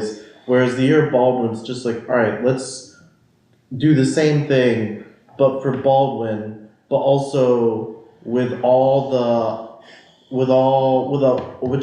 much stronger ideological line, with a much stronger, okay, we're gonna tell people this is what they need, and but also all the changes that happened during the Year of Du Bois, because the preschool has iterations and it looks different from what it used to look, and but also all those advantages of everything we learned about Du Bois and the importance of ideas and a program for the people, a program to educate the people, and we gained that, and we also had the Year of Gandhi, and we gained through the Year of Gandhi we learned that actually King had a revolutionary anti-colonial purpose, and so now we're moving forward with that advantage, but it's not just an ideological change in the people in Philadelphia, which you Doc had pointed out, we wouldn't have 200 people RSVPing for the free library event if we didn't have the Year of Du Bois. I think we had the inauguration at the same venue, and it's not just the change that we made on the people themselves, but also the change that happens inside of free school. We're not static. We change over time, and not just us as a collective, as a cadre, as Emily said, but me as an individual. I've changed a lot as an individual. I've changed as an individual who is no longer a student at Temple, but someone who's responsible, 24/7 for my work systems. I basically have become a young man, and now I'll be, instead of just participating in a reading group, I'll be facilitating a reading group and all the responsibilities, and it wouldn't be possible for me to get to that without the free school. And it's nothing, like what Shantanu said, it had nothing to do, the academy didn't help me, preparatory school didn't help me become a man. Held you back, man. Things like that. This conversation is making me think about the quote where Baldwin talks about the artist and the revolutionary, and how he says they share a common task. Or sorry, maybe he said the role of the artist is the same as the role of the lover, or the role of the revolutionary. But what he says is that the task in both instances is to reveal the beloved to himself, and with that realization to make freedom real. And I think I see that as the task of our literacy campaign or our reading groups this year, as fulfilling that purpose. Because back to what you had mentioned with the concert, Doc, and why it was so beautiful, it was because Howard Hewitt, like James Baldwin, demanded so much of his people, reflected so much in them, he expressed them, and he had complete faith in them. God damn it. That's okay.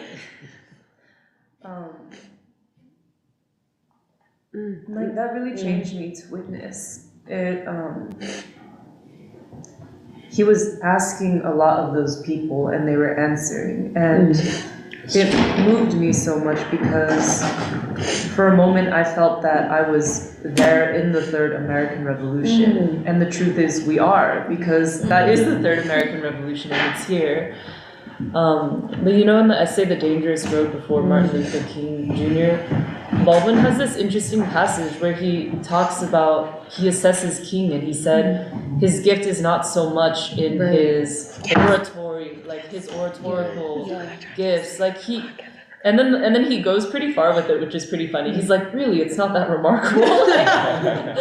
But then he finishes by saying, no, his gift lies in the intimate knowledge he has of his people, and how he suffers with them.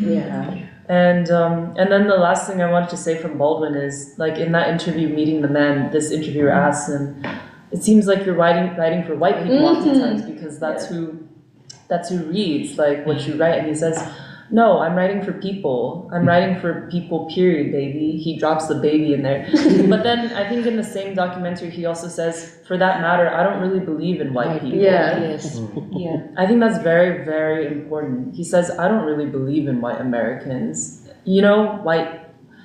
Yeah. So this thing, like, I say all of this to say that, well, I wanted to return to a formulation that we had been making at the start of preschool about achieving this freedom in the private life as reflective of the American revolutionary process, or the way you formulated it as like almost a secret that unlocks the revolutionary process or revolution.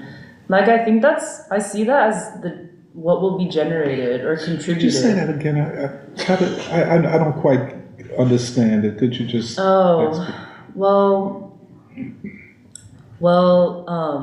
To reveal the beloved to himself, and with that realization to make freedom real. What does that look like in the concrete? And I'll use myself as a concrete example. And Baldwin said this too in an interview. He said, I never thought of being a revolutionary after all. When I was born, I didn't have that in my vocabulary. But what I did know was that I had a commitment to morals and honesty. And similar to what Shantanu has said, like with a dose of faith and clarity, like that has led me here. And I don't know if I will call myself a revolutionary now, but I'm engaged in revolutionary practice, revolutionary ideals. I have a revolutionary commitment. So yeah, maybe I am a revolutionary. I want my life, to actually transform the society in an uncompromised way. And so I guess that's a revolutionary process. And I just think, I don't know, I just liked that formulation very much. And I guess I'm saying that, like, the revolutionary process also, it does have a lot to do with the private life. And I think that's significant because it means it's something that all people can access. Yes. Right. Yeah, and but I think it's also a way for us to talk about what the revolutionary process in America will look like, and how much the Third American Revolution, which was a transformation of the inner life and also of the outer life and the way that Americans were relating to one another, that is our blueprint. But I'm looking forward to continuing to talk about what our engagement and our practice looks like for the Year of Baldwin, especially because I agree completely that the commitment we're shouldering is serious, and I don't think we should be daunted, but I think it's going to be very important and significant, and like I think we will learn a lot, and I think we're capable of maybe more than we've ever been capable of, and certainly more than I have ever believed, Well, what you said about the beloved is, it also reminds me of another country where, because I started from the beginning again, because like I tried to keep up with Safety's reading group, but I couldn't, so I had to start from the beginning again. But yeah, where even Rufus, so like the main character at the beginning is Rufus, this black man, and the whole novel begins with basically Rufus, Baldwin saying, like, please take, like, it starts in the perspective of Rufus, like, this is a black man in Manhattan, but he's going uptown, or like, it's like something, it's basically like, please, like, get to know Rufus. And essentially the plot in the beginning is Rufus falls in love with this white woman from the South, Leona, who's kind of like basically a cracker, a poor white woman who left her abusive marriage. And she's like, I'm never going back. And they meet at a jazz club in Harlem where Rufus is playing. In the Village. And, are you sure? I thought it was downtown. Oh, maybe it is. Okay. But basically, he was like, what are you? Because it's most people there. It's mainly black. There's also some white people, and Baldwin described it as like in that space and time with that music. It's not in Harlem. That's what I'm not doing. I wasn't sure actually, but I was just assuming. But like Baldwin makes the point that it's like it's black and white people together who in that space and time. It's almost like he's saying there's race, but in some ways there's no race. Because of that, because they're all like in some ways engaging in the music, which is in some ways like a intimate interrogation of yourself. Like they're all the human thing, that basic human thing that's so difficult for people to do. They all are able to do it, and thus in some ways race doesn't exist at that moment in time. Of jazz, of listening to jazz, the way you have that dialectic with the people performing, and Leona, this like white woman from the South, Baldwin asks her, "What are you doing here?" And she says, "Well, I'm in Manhattan. I arrived in New York City because I don't ever want to go back to the South. And I decided people were talking about Harlem, and I decided to come check it out. And I stayed because I heard the music." And that, that carries some weight too. But Rufus takes her with him to a party. And in some ways, it's Rufus being like, "Do I let you in on a secret?" Like, it's this thing of like, do I let you in or not? Because the easy thing to do is like, no, blah, blah, like, See you later, white woman, whatever. But he takes that risk. It's like it's a risk and a leap of faith, where Rufus is like, and even throughout him taking it to his party, he's asking himself, do I treat you like a person because do you treat me like a person? Which requires a new society, you to become, in some ways, act like the new human being in a new society, which that doesn't yet exist. Or does he stay within the confines of the existing society and treat her like a white woman, she treats him like a black man. And that's it, end of story. And instead it becomes they fall in love because essentially they both take a chance on each other of, let us try to be the new man, the new woman, in a society, as if it's the society that doesn't yet exist. Yet here we are, we collide with the boundaries of a society that still exists, which is a white society, a society where we're not supposed to fall in love. But yet it is when they fall in love and in some ways can be people in a new society that they can just be them, people, humans, falling in love. That it's not a black man and a white woman, but instead Leona doesn't have to be the cracker from the South, the white cracker from the South. She's a woman. And Rufus doesn't have to be the angry, the black man who is like this and that. He can be a man who falls in love. And so I feel like that's how I related it's the connection between that's the part I love in the vision statement, this thing of like Baldwin, his novels, it's not fiction, and it's not fiction, and Can we say not fantasy? Fantasy. Not make believe. I'm sorry, I didn't mean to interrupt you. And that's what turns right. people off from fiction. Right, and it's like him basically saying, when you can face the interior life, like it is the personal, like to reveal the beloved to yourself. That's how you make freedom real. But it's exactly those people who take that leap of faith, and like Rufus and Leona who take that leap of faith that are also the most punished by society. I love that word. They collide with the confines of American society as it is. You're punished the most for whether you want to call it being a revolutionary, taking a leap of faith. It is the people who have the courage, or the people who cannot help but take the leap of faith, who basically cannot help to be a person in a society that does not yet exist, and is in a society that is the most punished by that society. Well, could I add briefly? I also just wanted to say that when I read Another Country, I felt like Rufus was a martyr in some ways, which was so like he was heroic for going as far as he went, which went beyond society at that time. And I think what the novel also proves is that his death was not in vain. Right? Like there was something lasting after that in the lives of those who loved him.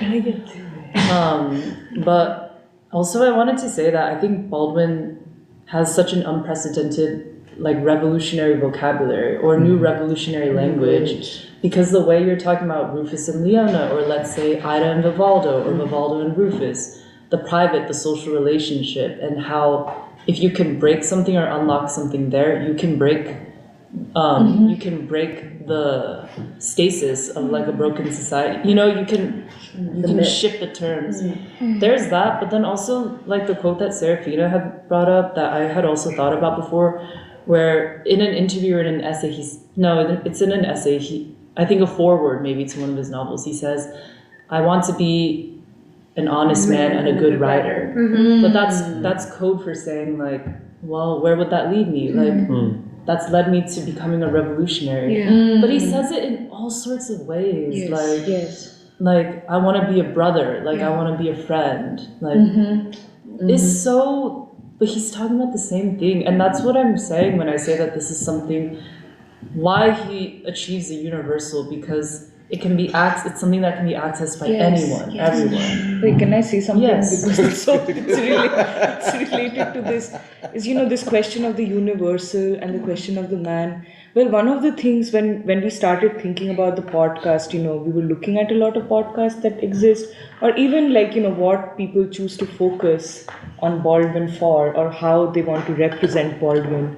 And it felt off to me because it seemed like there was an attempt to freeze him in time in some ways, where you take what he has said about black and white, or just the history of atrocity and oppression in this country, but it's taken out of context in a way where you almost want to say that the civil rights movement did not happen, and the country did not change, and the Third American Revolution did not have a lasting impression on how on social relationships in this country, and we just know that to not be true, but it's almost like by trying to freeze him at a time which does not exist anymore because the civil rights movement did happen, it's just another attack on that entire tradition and what came out of it and what could still be possible today because of it.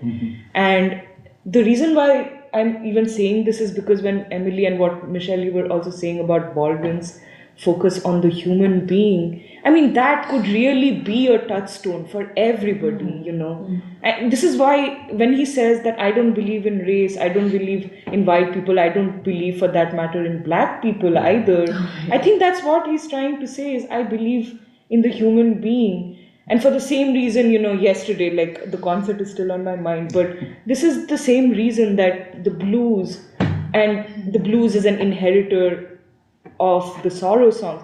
All of this can be touchstones for anybody who's trying to achieve their own humanity.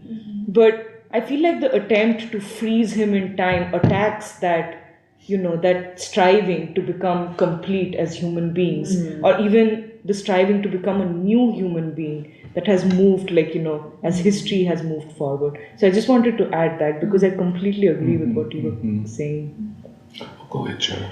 Yeah, you mentioned Reverend Leon Sullivan.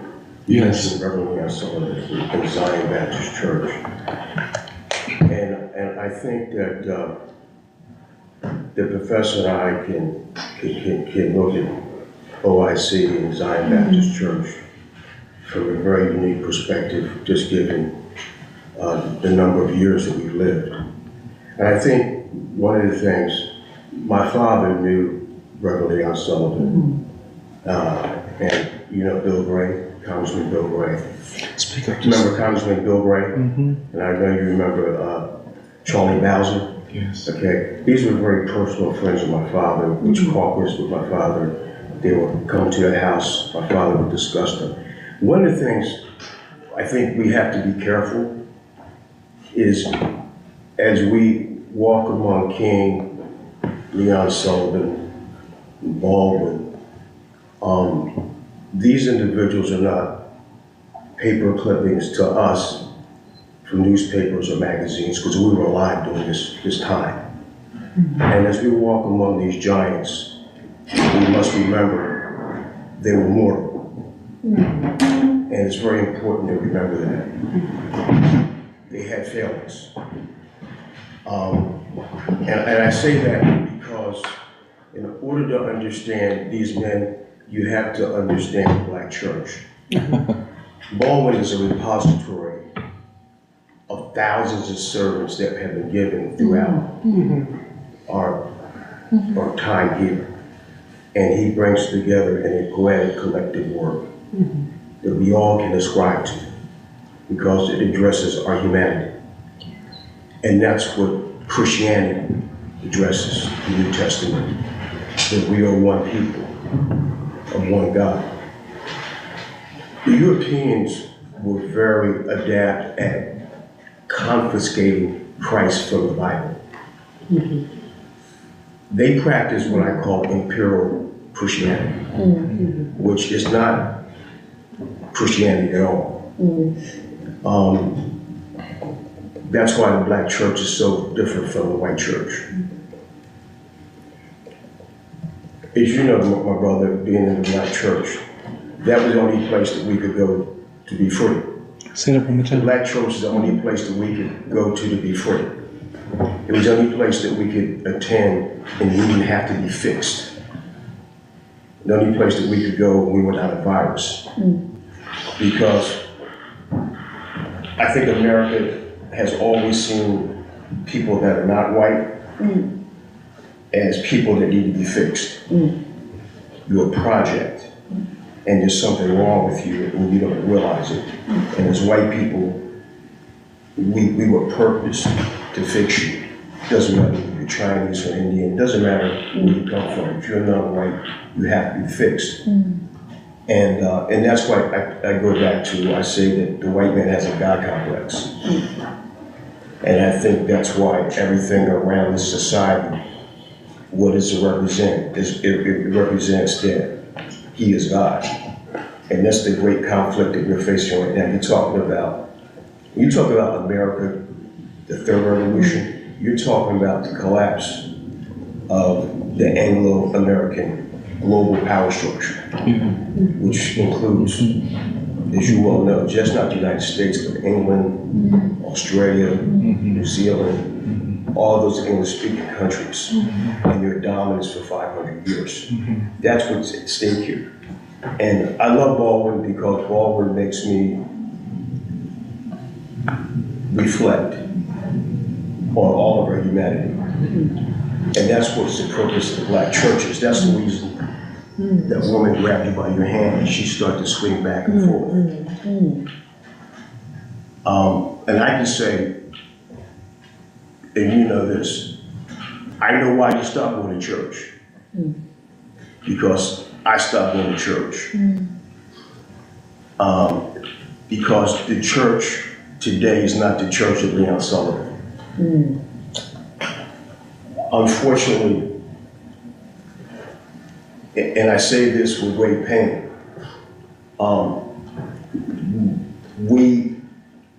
black people today look the same on the outside, but we're not the same people on the inside. You know that, we talk about it, and it hurts. The system was very adept at taking our humanity from us. That's what you see with the rap.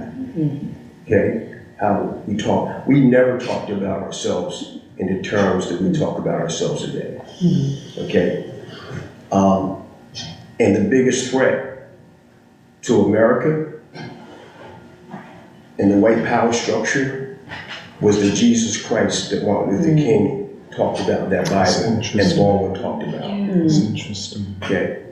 Because that was the same Christ that worked down the Roman Empire. And they know that Christ will bring down this empire. And I'm here because when I see everybody in this room, as you all know, those here are scientists, they do the genetic study, and they found out that all of us come from two human beings, a man and a woman. And that makes us now have to search ourselves. Who are these first people that gave birth to all humanity? And then we spread around the world, developing different languages, different cultures, different practices. But we are one. And I don't think there's anything that frightens the white power structure more than that message. It's a terrifying message to the ruling elite. Because if they fail at otherizing us, the empire collapses. Say that one more time. If they fail at otherizing us, their empire collapses. And that was the message of Christ. It was a singular message. There's one humanity, there's one people. And my message is, one was to love God because God expressed who he was and the character and the formula that we can understand the human beings, and that you're to love one another as you love yourself. So that addresses everything. That represents, you know, how would I rape you when I don't want somebody to rape my daughter? How would I beat you if I don't want somebody to beat my mother? How would I molest a child when I wouldn't want my child molested? So those brief economy words that Christ spoke to all humanity is really, you think about it, it changes the way that you look at your life, the retrospect that you have to take. And it made me change because, I mean, I virulently, I hate white people. And it wasn't until I read the Bible for myself and I read the pages and I said, oh my God, these words are the words that I need to heal. And so that's what you hear Baldwin saying. He's echoing the scriptures. He's echoing the message that came out of the black church, which really had our ears somewhat, I know, because we were conflicted, you know, my brother, we were conflicted between Martin Luther King and Malcolm. Young people, you know, we were with Malcolm, we were with the Black Panthers. Let's fuck them up. Excuse me. I mean, that's what it was. I mean, I'm not getting smacked no more. I'm not turning the other cheek. I know Jesus says that, love thy neighbor as thyself. I'm not loving nobody no more. Love is over. Okay? And that was the message, right? And as a young person, you understood, right? You understood the message, right? And so that became a great spectrum, a great divide in our community. And it wasn't until I gave a second read at King that I understood. Okay, King touched a touchstone in me that was different from Malcolm. It really wasn't either or, it was both. It wasn't one or the other, it was both. And so I'm here right here because this is the human family. I mean, we represent every hue, every complexion, and various ethnic groups. But we're one. If you cut, don't we bleed? Right. And we all cry at death. We all rejoice at birth. How much different are we than other? We're like different spices. Really, you really think about it. Okay? Some of us like love. Some of us love it nice and spicy and hot. Some of us, oh God, I can't take it. You know what I mean? But we're not really that. We're not. And that's the reason why I'm here, because I never felt. My wife would tell you, when I was in college, all my friends were either they were Chinese, she'll tell you in the library, or they were Africans, or they were Arabs. Wow. And I just had this natural gravitational pull because I realized we all had a common humanity. I didn't know where that came from, and I was, I call him the professor. That's what to me, that's what he is. Those glasses in the hair. I love it, bro. Because when I first saw him, the first time I saw him with the hair and glasses, I thought about Einstein. I know. I said, yeah. Thinking Frederick Douglass? People say something about how I think it's crazy. And listen, as they say in the hood, you all that plus a bag of chips. Okay? Wow. We don't know what that means, do you? You know what that means, right? Okay. But no, he's one of the very few men that I've grown to respect because he has integrity and he doesn't change with the wind. And that's hard to find. And you being under Leon Sullivan, you were truly he was a giant because the anti-apartheid movement started with Leon Sullivan. He was the first one, I wouldn't say the first one, but we'll talk about that. He was the one it's kind of where we Yeah. had a political Yeah. division for the first time. Right. And, but we could talk more about that. I won't go into that. But anyway, But let's see, maybe we got Europe comments or Baldwin, something. And I'm looking forward to this Yeah. time with Baldwin. Yeah, yeah. Yeah, I just want to comment real quick. Just to piggyback, there's much we can say because we've lived much longer than most of you. Our children are older than most of you probably. But to piggyback on what you said about being in university, for me, I think the reason I embrace other cultures is because I lived the experience that Baldwin's talking about. And if I had to keep staying my mindset in that, I would question my own humanity, right? So, I had to kind of, quote, leave the hood alone, get out of that, and see a bigger worldview than what we're just fed coming up. I mean, we thought we were middle class, right? My dad was a police officer, my mother worked. We thought we were middle class until we saw what the real middle class did. What they did on the weekends. And, the church was the center point, like my husband said, of, our life. But for us, you guys are reading about Baldwin. And for me in high school, Baldwin was required reading. I was kind of like on the tail end of, the 60s and what Baldwin's talking about. I was more late 70s. But I can still remember sitting around the kitchen table with my mom hearing all these stories. So I lived what Baldwin's talking about, maybe on the tail end of it, before kind of, affirmative action, all that stuff took hold. But going to university for me was an eye-opener because if you stay stuck in that mindset, you start to feel like you're a victim. You start to question your intellect, your abilities, your uniqueness. I never wanted to be pigeonholed in a little box. But coming up in this kind of environment, you're told this is your place. No matter how brilliant you are, you may only be a cashier or this or that, let alone a physicist. So for me, I just wanted to say going to university, I had to kind of let that part of me go for a long time. And I feel like I'm just coming back to it. And on another note, like I mentioned, our children's probably older than most of you. They don't want to embrace this. Because for us living this, we're tired of hearing it. But the revolution hasn't gone anywhere, right? We just tried to be a little bit more mainstream into it because we told this was something, oh yeah, you could reach for that. Or reach for it, and then I don't want to call it the glass ceiling, only to reach for it, no, you're overqualified, or whatever. So it's kind of unique to me at this stage in my life that my children your age are not trying to relive the Baldwin years and whatnot.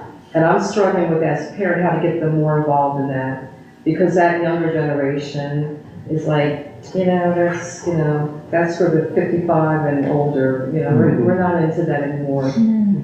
I think they don't realize they can't handle the struggle that we find ourselves still in. So as a parent, I'm trying to think about how to get my children more kind of involved. It's like right now, I think that the Black community is trapped in hyper-materialism. Materialism without a meaning.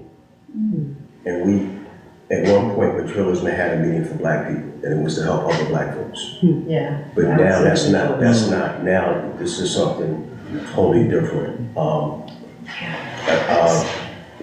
friend of mine, we all know the story about Frankenstein.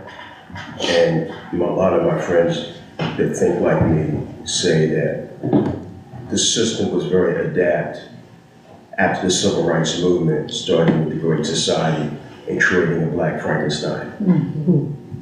Okay? And because what you see right now, there was a time in Philadelphia, you knew this, that you didn't have to lock your door. You remember in South Philadelphia, my mother's generation? Well, you might not remember my mother's generation. I was in North Philly, so maybe. Yeah, my mother grew up in South Philly. Okay. So, and my mother just died, she was 93. Okay, when they were alive, people didn't lock their doors. I mean, and that's a pretty much story that you heard. And the level of respect, the violence that you see, there's everything that you see right now. So there was a deliberate attempt to re-socialize us away from what we were. And it was done, it started with the schools. And I will say, and I never mentioned it to the group here, but I got laid off from the bank when the banks collapsed in 2007. And I worked in the school district 5 years as a school teacher. And I taught elementary school, middle school, and high school. And I had kindergarten for about 3 months. And I was ready to jump out a window. You're so young. Because you got snot running all down the coughing all over you, and you know what I mean? It's a whole experience. I told my wife about it. But you know, I had a chance to be in the city, and I started realizing how much our community had changed from the basic value set that I grew up in the school district. And so what you're talking about, just this reawakening, this renaissance, I think the time for it is now. And I look at this as, I told them, this is the final revolution. There will be no more whatever. This is an interesting point. This will be the final revolution. We should come back to that, Joe. That's a but let's see if we have some commentary. It's an interesting question I just put on the table. Emily, could we then just go to letting Apple Strong? Yeah.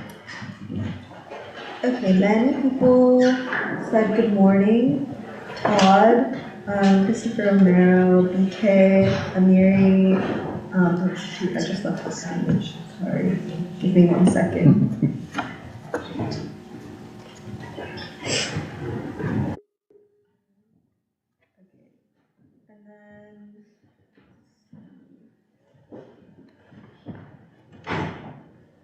Don DeBar was saying a while ago, I think the lawsuits against Trump, they're using it as another weapon against him. And he brings up the point, how old is too old to be president? As both Trump or Biden would be the oldest occupant of the Oval Office ever by the end of their term. And then Veronica Ankrum says, good morning from Greensboro, North Carolina. And Dawn just wants to flag that the 2024 DNC convention is in Chicago, August 19th to the 22nd. And then I think people are feeling very appreciative of the emotion that was shown talking today. VA from New York says, thank you, Alice.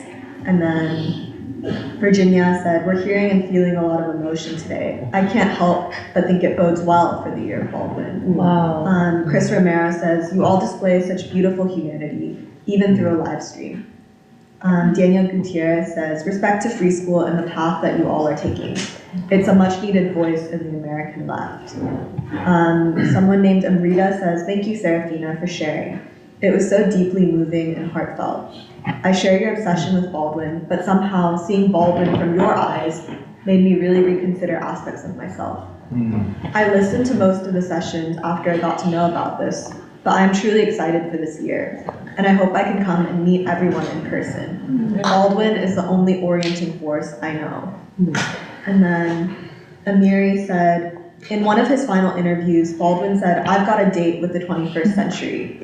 He trusted the people to bring him, King, and the revolution to the mountaintop, even if he didn't live to see this. Yeah, and then... Michelle. Yeah, I know, I was just thinking that. And then, okay, and then, let's see. There's one other comment from Jacob Carpenter that says that he doesn't have, okay, I don't have the bandwidth to join reading groups frequently right now, but I want to read along. And so he's requesting us to post the reading list for Year of Baldwin on a website. And I think, yeah, that's a good idea. And then Amiri, one more comment. The free school is much more than a classroom. They honor the proletariat and value nuance. I organize too, but bringing ideas to people is what creates sustainable, widespread, revolutionary action. And then those were the positive comments. We also have some negative comments. And so, I mean, I think we're ready to, talk about it. But so there's one comment, or there's a set of comments by somebody named Dog Doge. Doge. It's an internet meme. Okay, so this set says, the brain rot is incredible. I wonder how Roland Fryer would react to watching this. I wonder how Roland Fryer would react to watching this, but I don't know who that is. This neo-Marxist racism is only pushing white and black Americans to vote for more conservative candidates. Literally half the people I see on screen are colonizers. The irony, colonizers? No, that's true. The irony is unfathomable. And then we also have the usual set of comments from DJ Elf, who's saying that, as an activist, I'm sorry to tell you that the revolution is beyond the classroom. He says, I've referred you to wrongfully convicted individuals who could use your help, and I am also working with elected state leaders from the Greens and People's Party who have been pushed aside by gatekeepers shaping the narrative of this group. You're in an echo chamber. He doesn't like Rage Against the War Machine. As a Korean American, it is disappointing not to hear from this community or to get support. Is there a link? No. And then, yeah, I think he just reiterates that again. But I think it's just that the whole point of today is saying that we're taking a stand. Like, there's a place that we have to be and there are things that we have to do. And I think it's best for us to just be clear about what we think is important and why.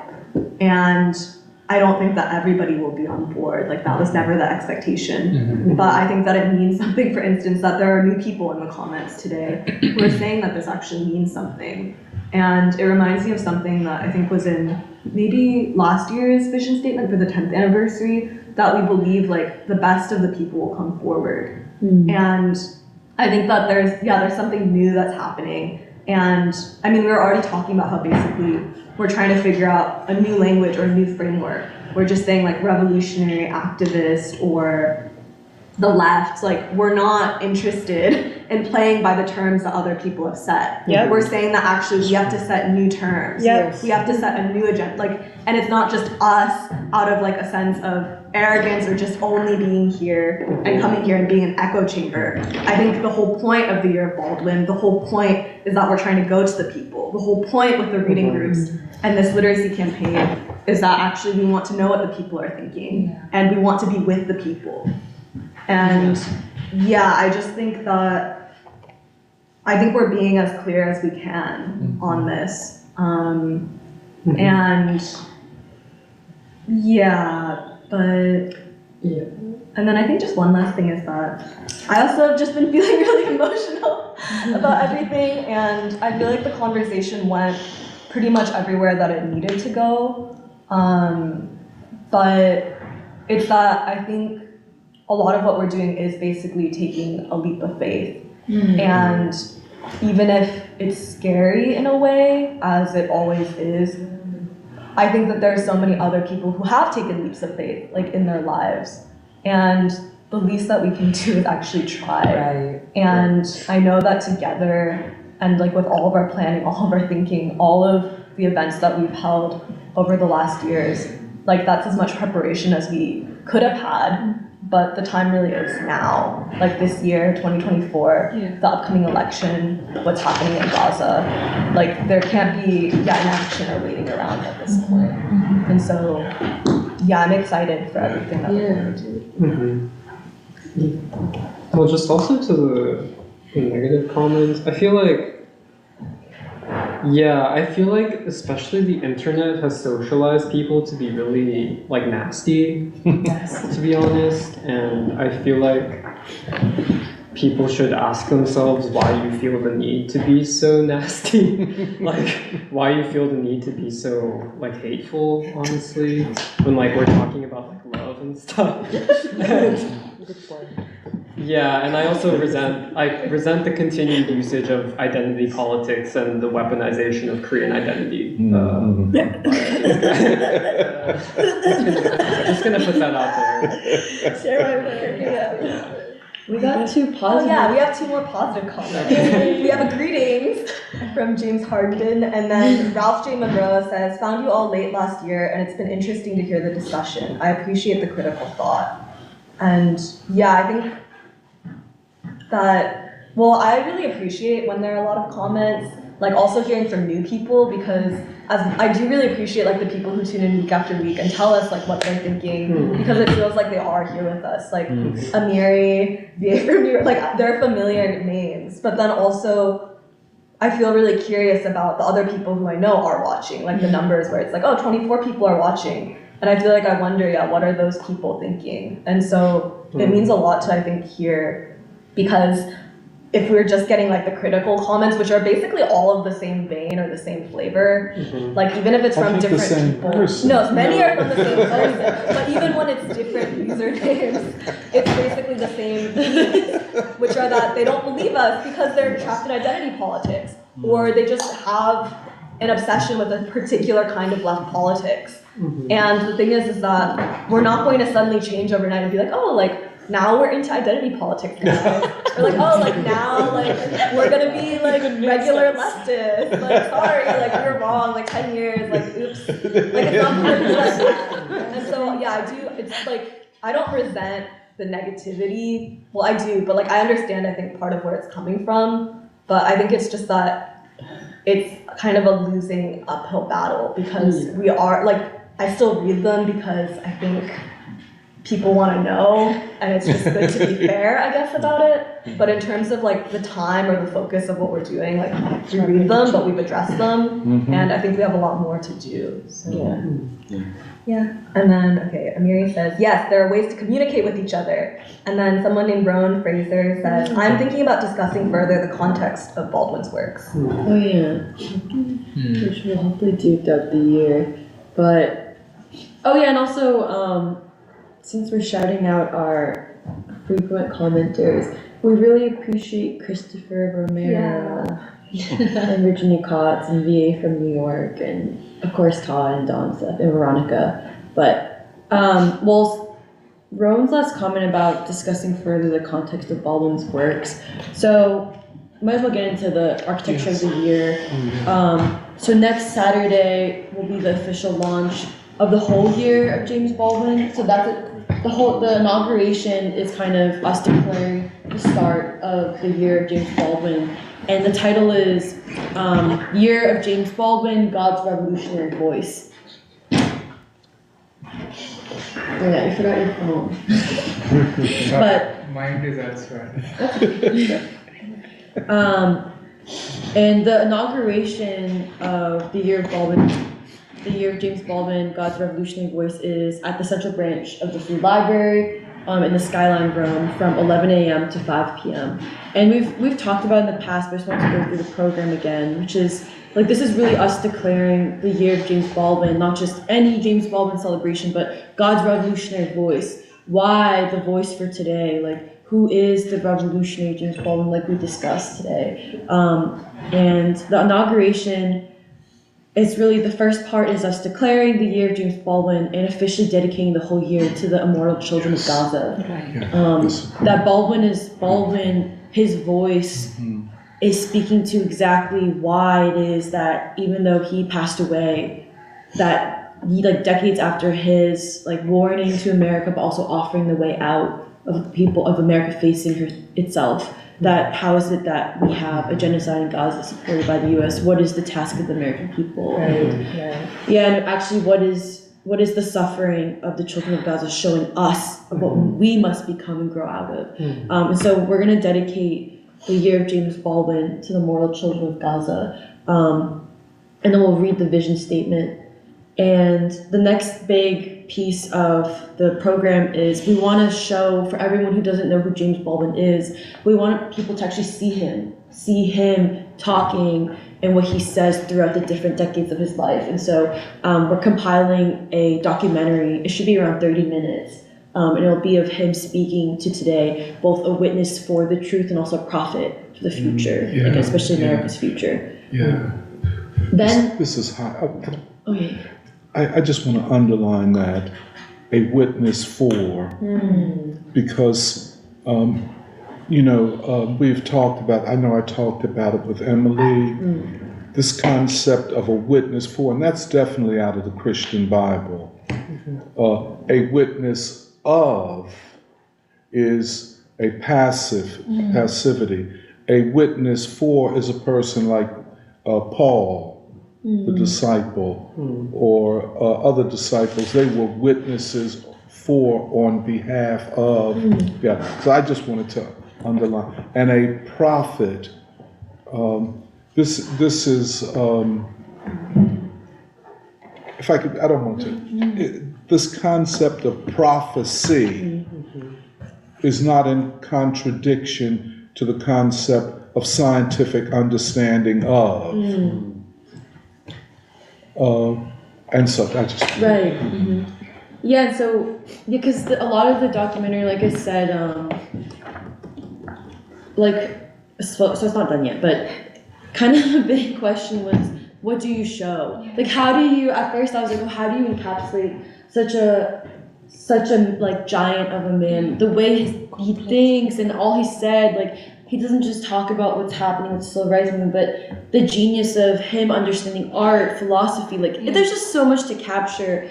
You know, what about him, his background, where he came from, like, grew up from, France, all this. Anyways, there's a lot you could talk about with Baldwin, but really what the documentary hopes to do is, like, really talk about him as a witness for the truth and, like you said, prophecy, like the scientific understanding of how the American Empire, the way America treats the world and has, like, waged wars, how it actually comes from the fact that America has not been able to understand or take into account or deal with or face what it did to Black people in America. It's connected. It's the very same basis, the same contradiction, the same basis of why America will wage wars and ultimately decline until its death is because of what it will not face, what it did to Black people in America. Yeah. And so there's a lot of, like, and then it's also so it's really trying to encapsulate that connection of the interior life.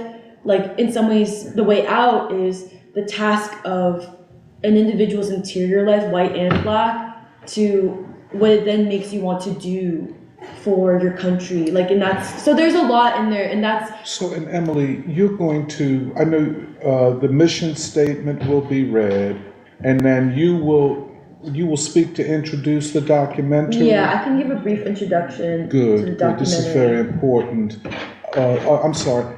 So, have we decided who will read the mission statement?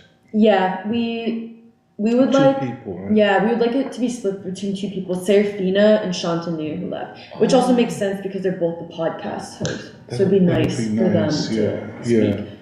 And then you will introduce the documentary.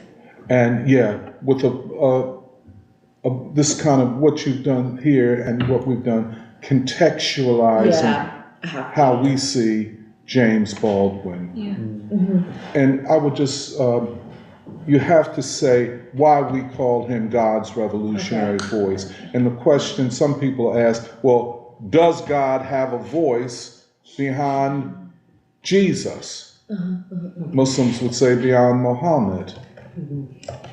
Right. And why are we suggesting that God needs a revolutionary voice at this time, which is the same thing as a revolutionary prophet, a revolutionary prophecy for this time? But I just would suggest that. And of course, as you put, the interior, what's inside you. There has to be a cleaning up on both ends, the world and you. Yeah, it's connected. Yeah. I put it that way.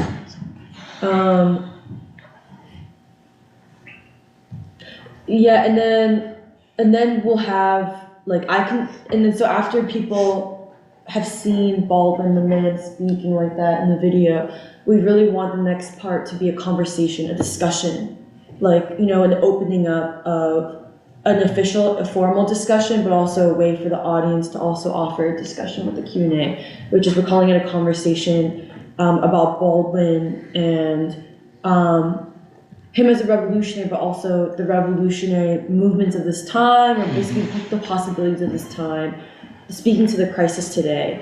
And Alice will moderate that conversation. and the participants of the conversation will be Nathan Kleinman from Jewish Voice for Peace. And actually, maybe you should talk about this part, Alice, and talk about what they will talk about. Yes, so we'll have Nate Kleinman, member of Jewish Voice for Peace. He will speak about Baldwin and the question of Zionism and also the activities of Jewish Voice for Peace. And I think many of us here are familiar with Jewish Voice for Peace in that they have been one of the forefront groups that are speaking against the crime that is happening in Gaza. Then we'll have Michael Muhammad. He is a member of Mosque number 12, the Nation of Islam, Mosque number 12, and we'll actually, to that point, tomorrow all of us will be at the October Gallery where Michael Muhammad, brother Michael Muhammad, also works at and has invited the Free School, specifically Doc, to speak about the Year of Baldwin. As part of that, we would like to invite him to talk about Baldwin's meeting with the Most Honorable Elijah Muhammad and Baldwin's relevance to the Nation of Islam today and Minister Louis Farrakhan. We'll also have Nuri, and maybe actually Nuri, do you want to talk briefly for a bit? Yeah, okay. Sure. Well, I think since the panel in general is about like basically revolution in these times and then also the question of the future, I think where I'll fit in is sort of talking more about like students and youth in the future, and so drawing on the experience with like Lotus, some of the challenges but also the possibilities, and specifically I think how Baldwin is speaking to a young generation, like a young generation that actually has a pretty clear task that is becoming like clearer and clearer. And I think like in some ways this young generation is uniquely prepared but also has things that they need to learn and I think can get from Baldwin. And so I think that's sort of where I fit in on the panel, but 2 additional panelists will also, we're also in conversation with Susan Al-Bahawa, who is one of the figures of the Palestinian movement in Philadelphia, and I believe in the country as well. A couple of discussion topics will be around the connection between the Palestinian struggle and the struggle against American imperialism, connections between Baldwin and actually a poet who was recently assassinated, Rafat Al-Arir, who's a Palestinian poet, and connecting those 2 figures, and then lastly, the impact that Baldwin has had on her life, as she has mentioned to the Free School in the past, the significance that Baldwin has for her. And lastly, we'll have Tony. I'm sorry. Tony, would you like to add? I just wanted to talk about one part of the vision statement, and that is the concept Baldwin for this epoch. I want to talk about this moment as an epoch of transition, but that's what I try to talk about. And try to fit in where I can get in. And then we'll also have question and answer, which I think will be really interesting and good. Like the people who come for that to be for it to be a conversation of what people have seen in Baldwin and that sort of thing. And then we'll spend a few minutes highlighting the people of Philadelphia read James Baldwin. And I think Michelle will do that. And we should think about, because I'm supposed to wear a mission statement, but I haven't yet. But yeah, just highlighting like why it's so significant and how it's the anchor. It's the like real anchor of this whole year. And why is it our anchor? Why are we oriented that way? And also the influences on us. When we say literacy campaign, it's because of yes, the Chinese Revolution, the Cuban Revolution, but also in particular our own revolution, which is the way SCLC, Core, SNCC, like young people organized to go into the most dangerous parts of the South. because it's that they were revolutionaries, whatever you want to call it, like, you know, young people who were ready to take on the risks to transform America in the heart of where the transformation would have to come from. And we see ourselves in the same vein. And like, yeah, so Michelle will take that point, which, I mean, it's really, that was a last minute addition to the program because we just think it's really important for people to know that this is based, like this whole year is really much based on our reading of James Baldwin. And it also is why, like, it's been important for us to have the facilitator meetings we've had so far, or like have our next one this coming Tuesday, and how closely we'll be working together to like even share what the different reading groups are like. Yeah. Oh, will representatives of the different reading groups have a chance to say something? We won't have time for that. In the program? Yeah. But I was just thinking. I don't worry think so. about it. But Michelle will say where there will be reading groups. Oh, sure. Yeah. Give people some, and explaining what we mean by a literacy campaign. Yeah. We read for literacy, but literacy is for knowledge. Right. Oh, that's a good, this is a side note, I'm sorry. If you're a facilitator, can you fill out this spreadsheet that I put in the WhatsApp group? Because I would really like to make public the reading group sites pretty soon. And also this is just another note. I know the facilitators are meeting next Tuesday anyways, it's coming Tuesday, but if you would like to have your own sign up form or flyer advertising your location, like we'll make space for those to be advertised at the launch, but just make sure that's ready for Saturday. And just will we list the places where there will be readings? Yeah, we can list Okay. them. Well, Michelle will list them. Yeah. Then we'll have a brief intermission before we start the concluding portion of the program, which is the intercivilizational cultural celebration. And I think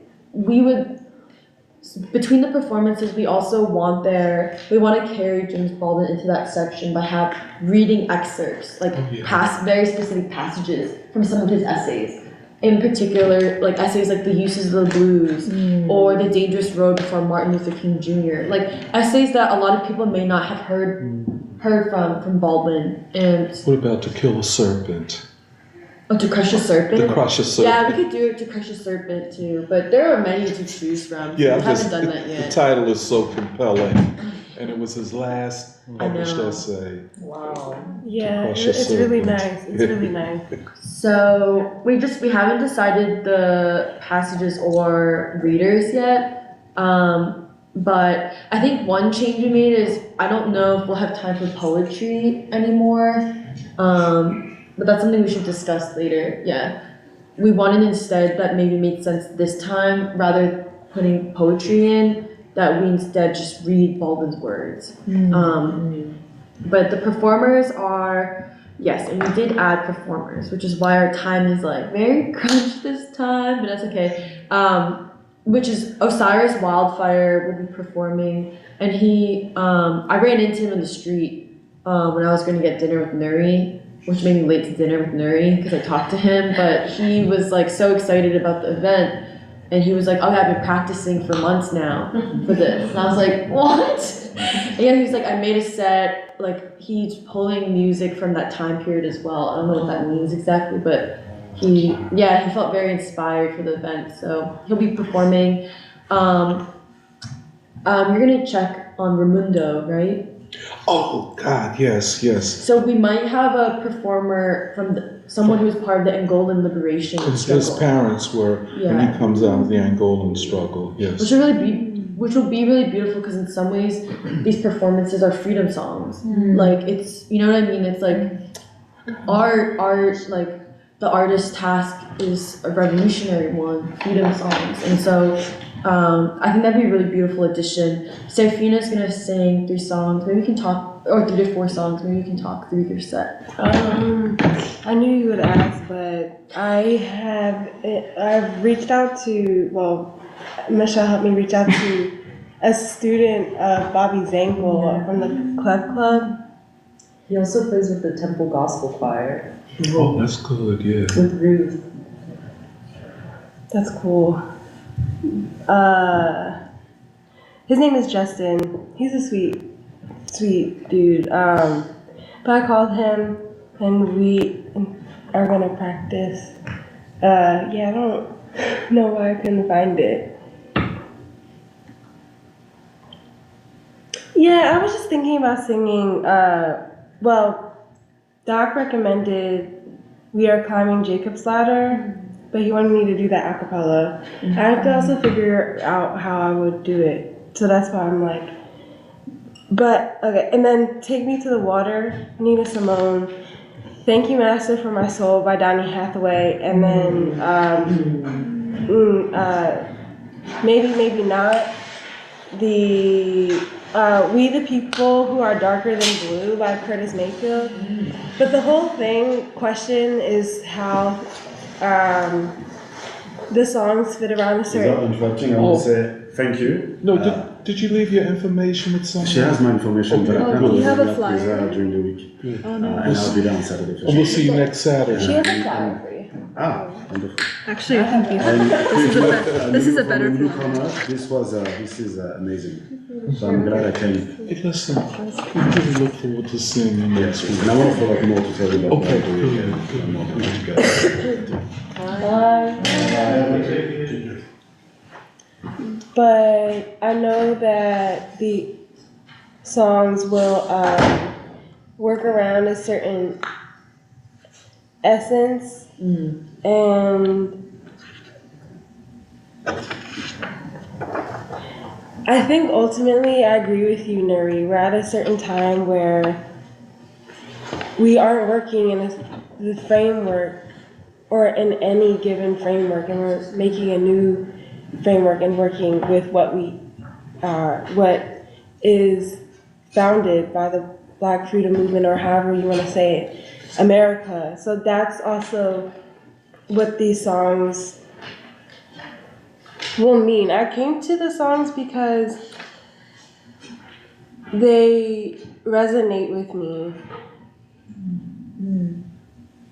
But what seems like these songs are also saying to me now is this call, in a way, for a certain type of rebirth, and a certain type of confirmation and acknowledgement of who we are. So I think that's kind of what the essence I'll be working around. So we'll see. Beautiful. And then the last performer will end with Alfie Pollett, who will perform solo, and will perform, I don't know if you want to describe the Coltrane and Philly sound. Well, I think we still need to talk with him about it, unless someone else has already talked with him. Do we want the Coltrane R&B, Coltrane Philly sound kind of combination? Okay, definitely. Yeah, so that will be, the end portion will be like a lot of music. You forgot Ramya. Oh, right. Oh my gosh. Yeah. After Cyrus was Ramya Shankaran's students will perform I think it's a performance based on Palestine and freedom. People fighting for freedom. She's not doing the cage bird scenes. Well, I don't know exactly what she's doing, but she told me these are some of the things that she's trying to draw upon in choreographing for the students. Because she's making something new, right? Possibly, yeah. Yeah, so it's classical Indian dance, which would be really beautiful. And so, kind of the end, I feel like will be very much a feeling of like a single garment of destiny, but also just the intercivilizational cultural performance, and I also think even though it's not necessarily spoken word, in some ways I see it also as what Baldwin says as creating a new language. And also something we've talked about in the facilitator meetings is, I think it was Jeremiah who said this, where it's like in some ways we're using James Baldwin as the meeting ground, like that meeting ground for the American people to meet and create a new language, a vocabulary. And like, it's in the documentary too, but James Baldwin, he says, like, we're at the end of using a vocabulary that can no longer bear the weight of reality. And it's time to create a new language. So that's kind of, we'll conclude that the official launch of the Year of James Baldwin and leave people with an understanding also of the architecture of the year, that there will be events, yes, but there, most importantly, there are reading groups across the city, and also some in Chicago and New Mexico, and this is really us with the people of Philadelphia, like meeting, like coming to that meeting ground, like understanding what today, like the crisis of today demands of us to become with each other. And then, so that's not the inauguration. There will be some refreshments, and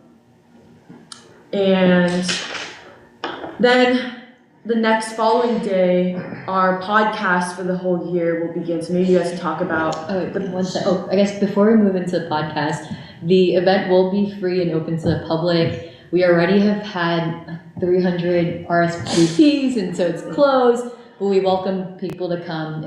We'll be on a first come, first served basis. We do have a GoFundMe, and the GoFundMe namely is for the performers, the water, outreach materials, and also a print of the first issue of Avant-Garde. And so for those online, all of that information can be found on our Facebook, on the live stream. For today, there's in person. I'll pass around an envelope, and those will go to the event next Saturday. Oh, okay. Oh, you want to talk about t-shirts real quick? We also did a printing of short and long sleeve t-shirts that are for the Year of James Baldwin, and that's the title of the shirt. Across the top is the Year of James Baldwin, and then at the bottom under his image it says God's revolutionary voice. So those will also be available at the event, and that's really cool. Yeah, I think it'll be great. Yeah, it's going to be, the shirts will be beautiful. I've seen the design, it's beautiful. You know, yes, it was ideated by Tony Montero. What did she say? Ideated. Yes. And remember the two banners we're going to have? Those will be designed today. Yeah. Two of them. So could you describe them, Emily, or whoever? Well, they're still in my head. They haven't been designed yet. What? Okay. Well, so yeah, we wanna print 2 pop-up banners for the whole year to bring with us, and the images are similar to the T-shirt. It'll be of James Baldwin with gold leaf, as inspired by Barkley Hendricks, who grew up in Doc's neighborhood. And No. He grew up in Tioga.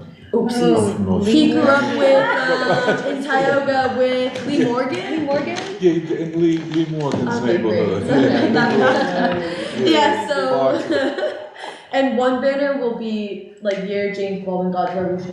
The other banner will be the people of Philadelphia read James Baldwin. And kind of both will, like, I think it'll be different colors. They'll both have gold leaf, both have different images of Baldwin, and it'll just be a way for us to like have his image always there wherever we go. But yeah, the day after of the inauguration, which is next Saturday, February 17th. So the following day, Sunday, February 18th, we'll launch our podcast, which we'll have run for the whole Year of James Baldwin, which is run by the podcast team. So you guys can talk about the first episode and the idea of the podcast. Yeah. Okay. So. Yeah, we decided to start the podcast the day after the inauguration to, also have that sense of continuity. And the first, it's called James Baldwin, God's Revolutionary Voice, the same as the year.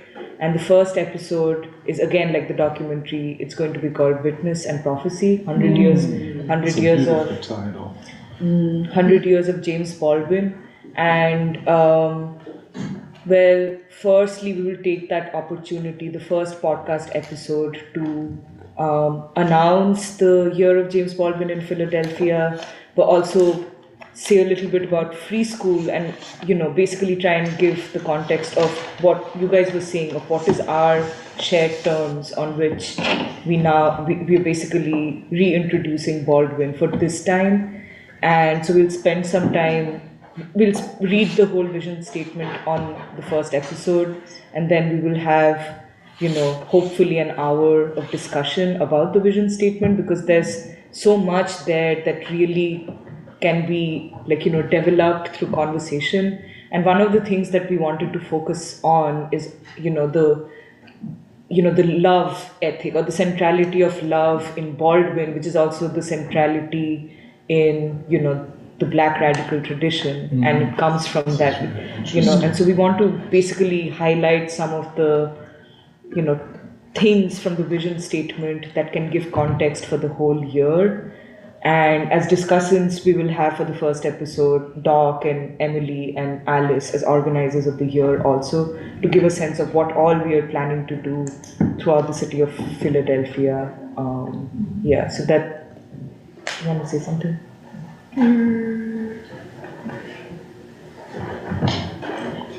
We're also going to be showing clips. Yeah.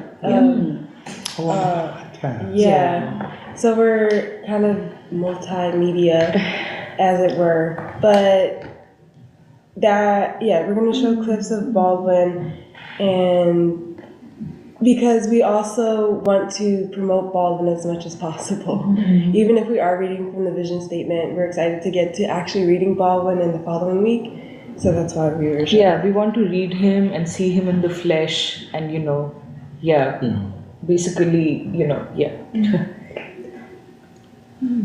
One of the things that we discovered in, designing the shirts, the t-shirts, long sleeve and short sleeve, and trying to come up with a way to depict Baldwin different from what has been. And he's, there's so many wonderful photographs of him. He's so striking, and one of the things, when we went to the Barclay Hendricks retrospective up in New York, the first thing we saw when we came in, and this is what Sarah and I have been talking about for some time, about how we use gold. And as it were, we went in, and the first portrait was this Barclay Hendricks portrait of a young woman with an afro, but the striking thing was his use of gold leaf. And we said, wow, that's the gold, that's where we have to use gold, and that gold leaf. And so the depiction of Baldwin is, and I hope it, how does it come off, Michelle, on the shirts? Does that gold leaf come out? Does it? I could pass it around if people want to look at it, or should I just? But on the actual shirt. They're in North Philly right now. We didn't get them yet. Yeah, I was just wondering because I think it comes through. Okay. It's the color and the vibrancy of it, but it's also the texture that I think makes the quality come through. And that's going to be kind of, I think, a signature of the way we represent Baldwin. That sounds interesting. With that gold leaf, I know on the pop-ups.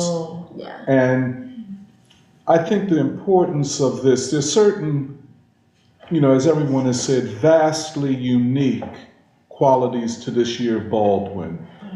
One of them is the depiction of him. And I think that unique use of gold leaf, like Barclay Hendricks did, will, I think it will, without some idea of a halo over his head or anything, but it will be, I don't know how to describe it, but how would you describe it, Michelle? I mean, the use of the gold leaf.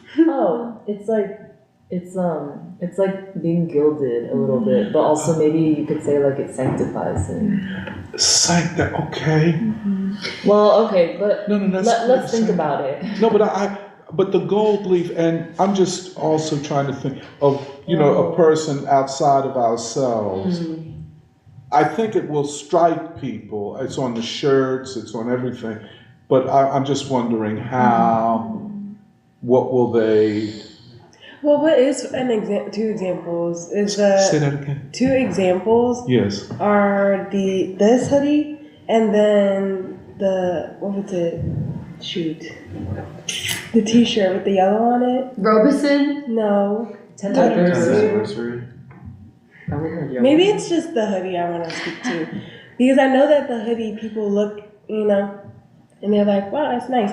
Or like, this is dumb. At the cafe, this bougie white woman, she'd come up and she'd be like, continue to struggle. Like some shit like that. They look at the, but then at the same time, it does have an air to it. It's a certain air, like, damn, you wearing that sweatshirt every day? It's like, but yeah. The funniest is when you wear it through the airport. Like, TSA is like looking at you. I always get looks from TSA when I wear that hoodie to the airport. Maybe that has something to do with it. But I think this one is going to be different than any that we've done thus far. Yeah. And I think because of its concern, not just with, like everything else, is the photo of the person we want to talk about. But this is the name. I think just the way it is depicted, and Michelle did this. She designed this, but it is, just so y'all know, there are two ways we're dealing with the gold leaf. We're dealing with it with a whole semicircle, and then another way, I think on the t-shirts, we're dealing with it, the gold leaf, as part of, and he has this very beautiful scarf on. So it is color, it's multicolored on a black t-shirt, and I think it depicts Baldwin in the way we want him depicted, in the ways that we talk about him. And I think it is not just another t-shirt representing Baldwin. Right. Yeah. I think it is more than that. It carries through the aesthetic a representation of a profound person, a profound mind, a spiritual and political being. So I just wanted to. But maybe along with the podcast, we can talk about avant-garde. Oh, yes. And then we can finish by talking about, and then we can go into maybe people talking about their different reading group sites. But first, avant-garde. Well, do you want to talk about the theme again? Sure. So our second issue, which we're planning to launch in April with our, correct me if I'm wrong, but our next Year of Baldwin, large event.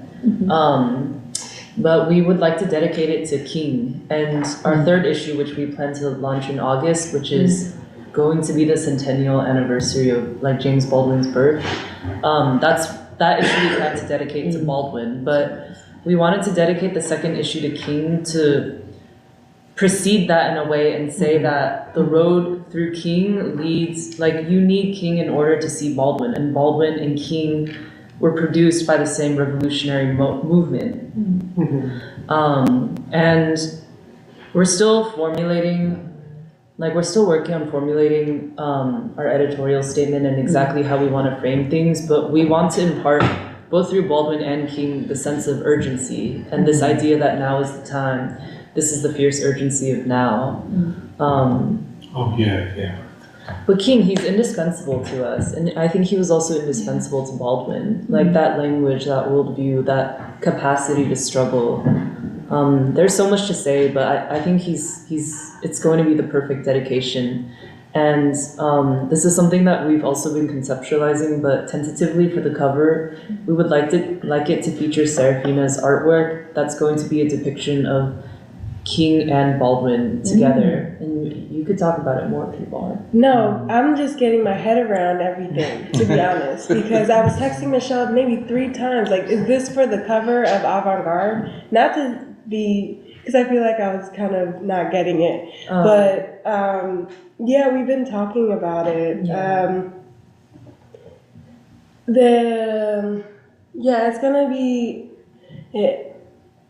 complex formulation, I guess, is one way to say it. I think there's a lot of sensitivities to consider, but it will definitely also be new. That's also what we're doing. Yeah, I think the other thing we wanted to assert, like through this issue as the theme, it's kind of the dedication is just a framing in a way. But we want to say that King is the father of our new nation, like we were talking about earlier today. That King is still the father of the new nation. He's still the leader of, the Third American Revolution, the Fourth American Revolution, the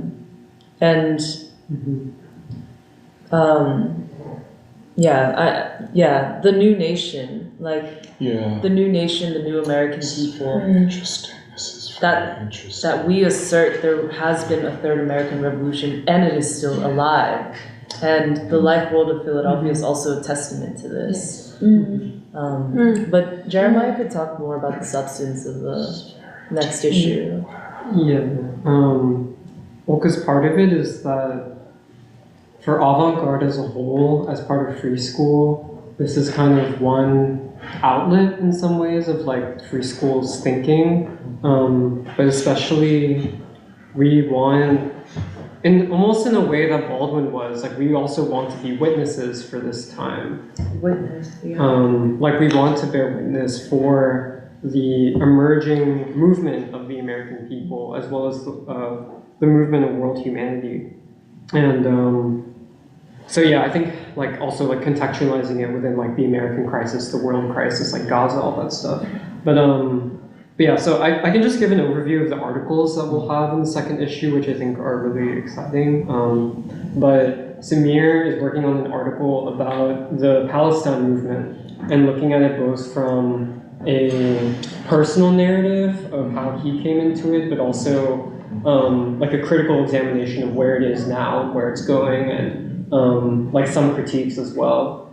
Serafina is going to try to work on a two-parter, one of which is a painting on Palestine, which is more oriented in like the present moment, and then potentially also an article that also deals with Palestine and kind of like Black America and King, but still working out the ideas.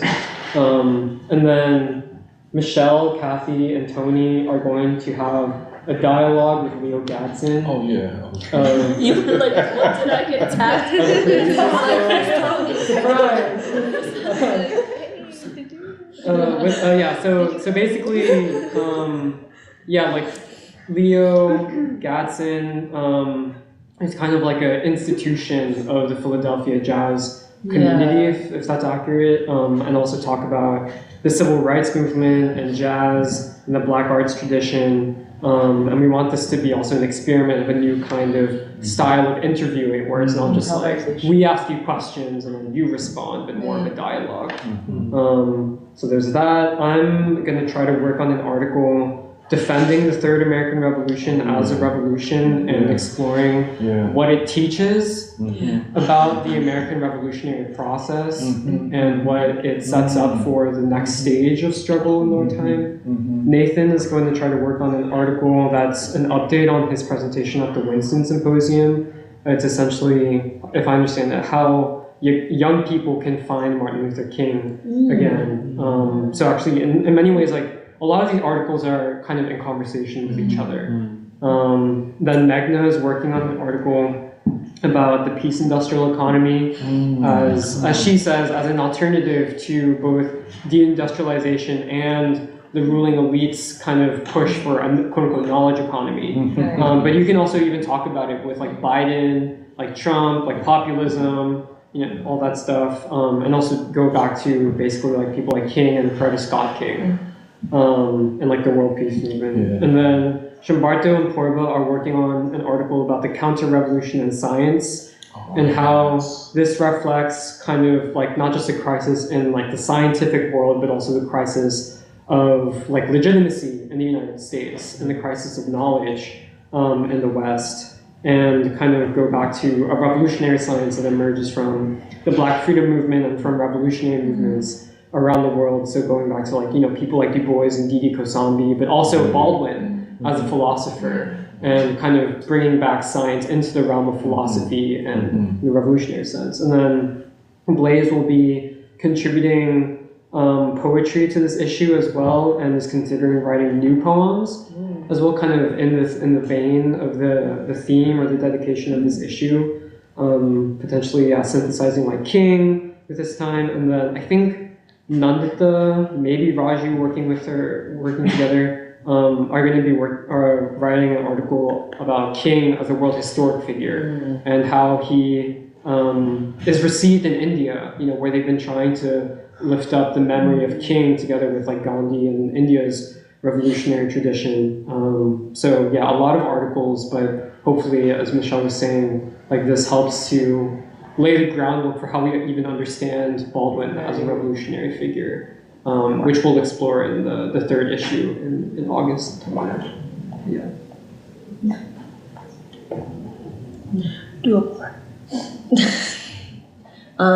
Maybe I actually thought it'd be nice if the different facilitators to kind of cover the people of Philadelphia read James Baldwin, that literacy campaign. If the people who are facilitating can just talk about what site you're doing. And kind of just what you're thinking or where you're at. Like I know we have a facilitator meeting on Tuesday, but so you don't have to go long into it, but just briefly, it'd be just nice to hear different people's voices talking about the different reading sites, the locations. So we can just start with. Yeah, no, I have the list of reading or locations with me, so I'll just go down the list. Well, if you look at popcorn. Or that. Oh, rather popcorn. Yeah, if you can popcorn. Popcorn. Well, okay, I can start.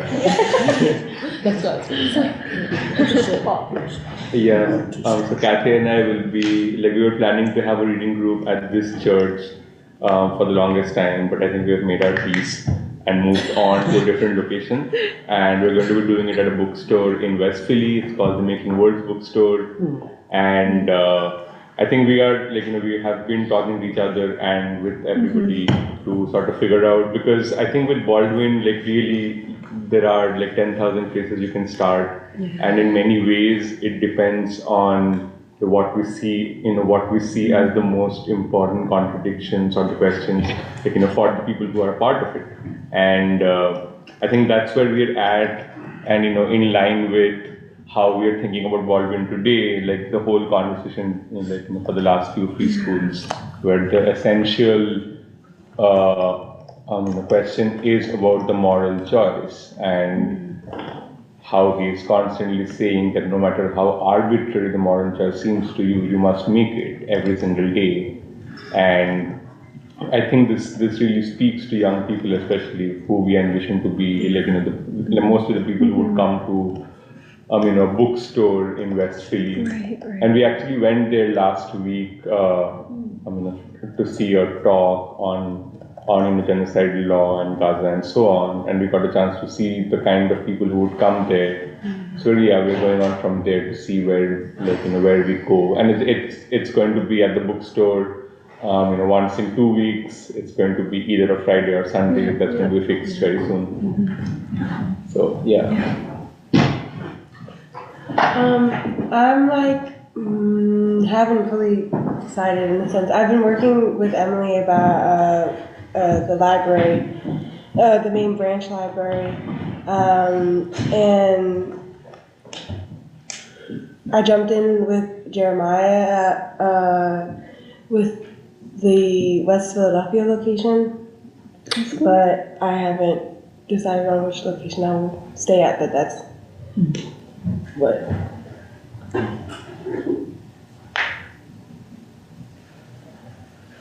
I'll be at the Wooden Shoe Bookstore, which is at 7th and South in South Philly, with Santanu and Nathan. And we've met with people from the Wooden Shoe and discussed the Year of Baldwin and what we're trying to do with the Year of Baldwin. We've talked a lot about the vision statement and using that as something to begin with, and being very upfront about what we're doing and talked about the kind of character or principles or conduct we want to bring. Being patient, coming with a lot of grace, but also a confidence in what we know. That's when she. Sorry, we're starting on March 12th, doing every other Tuesday, the second and fourth Tuesdays of the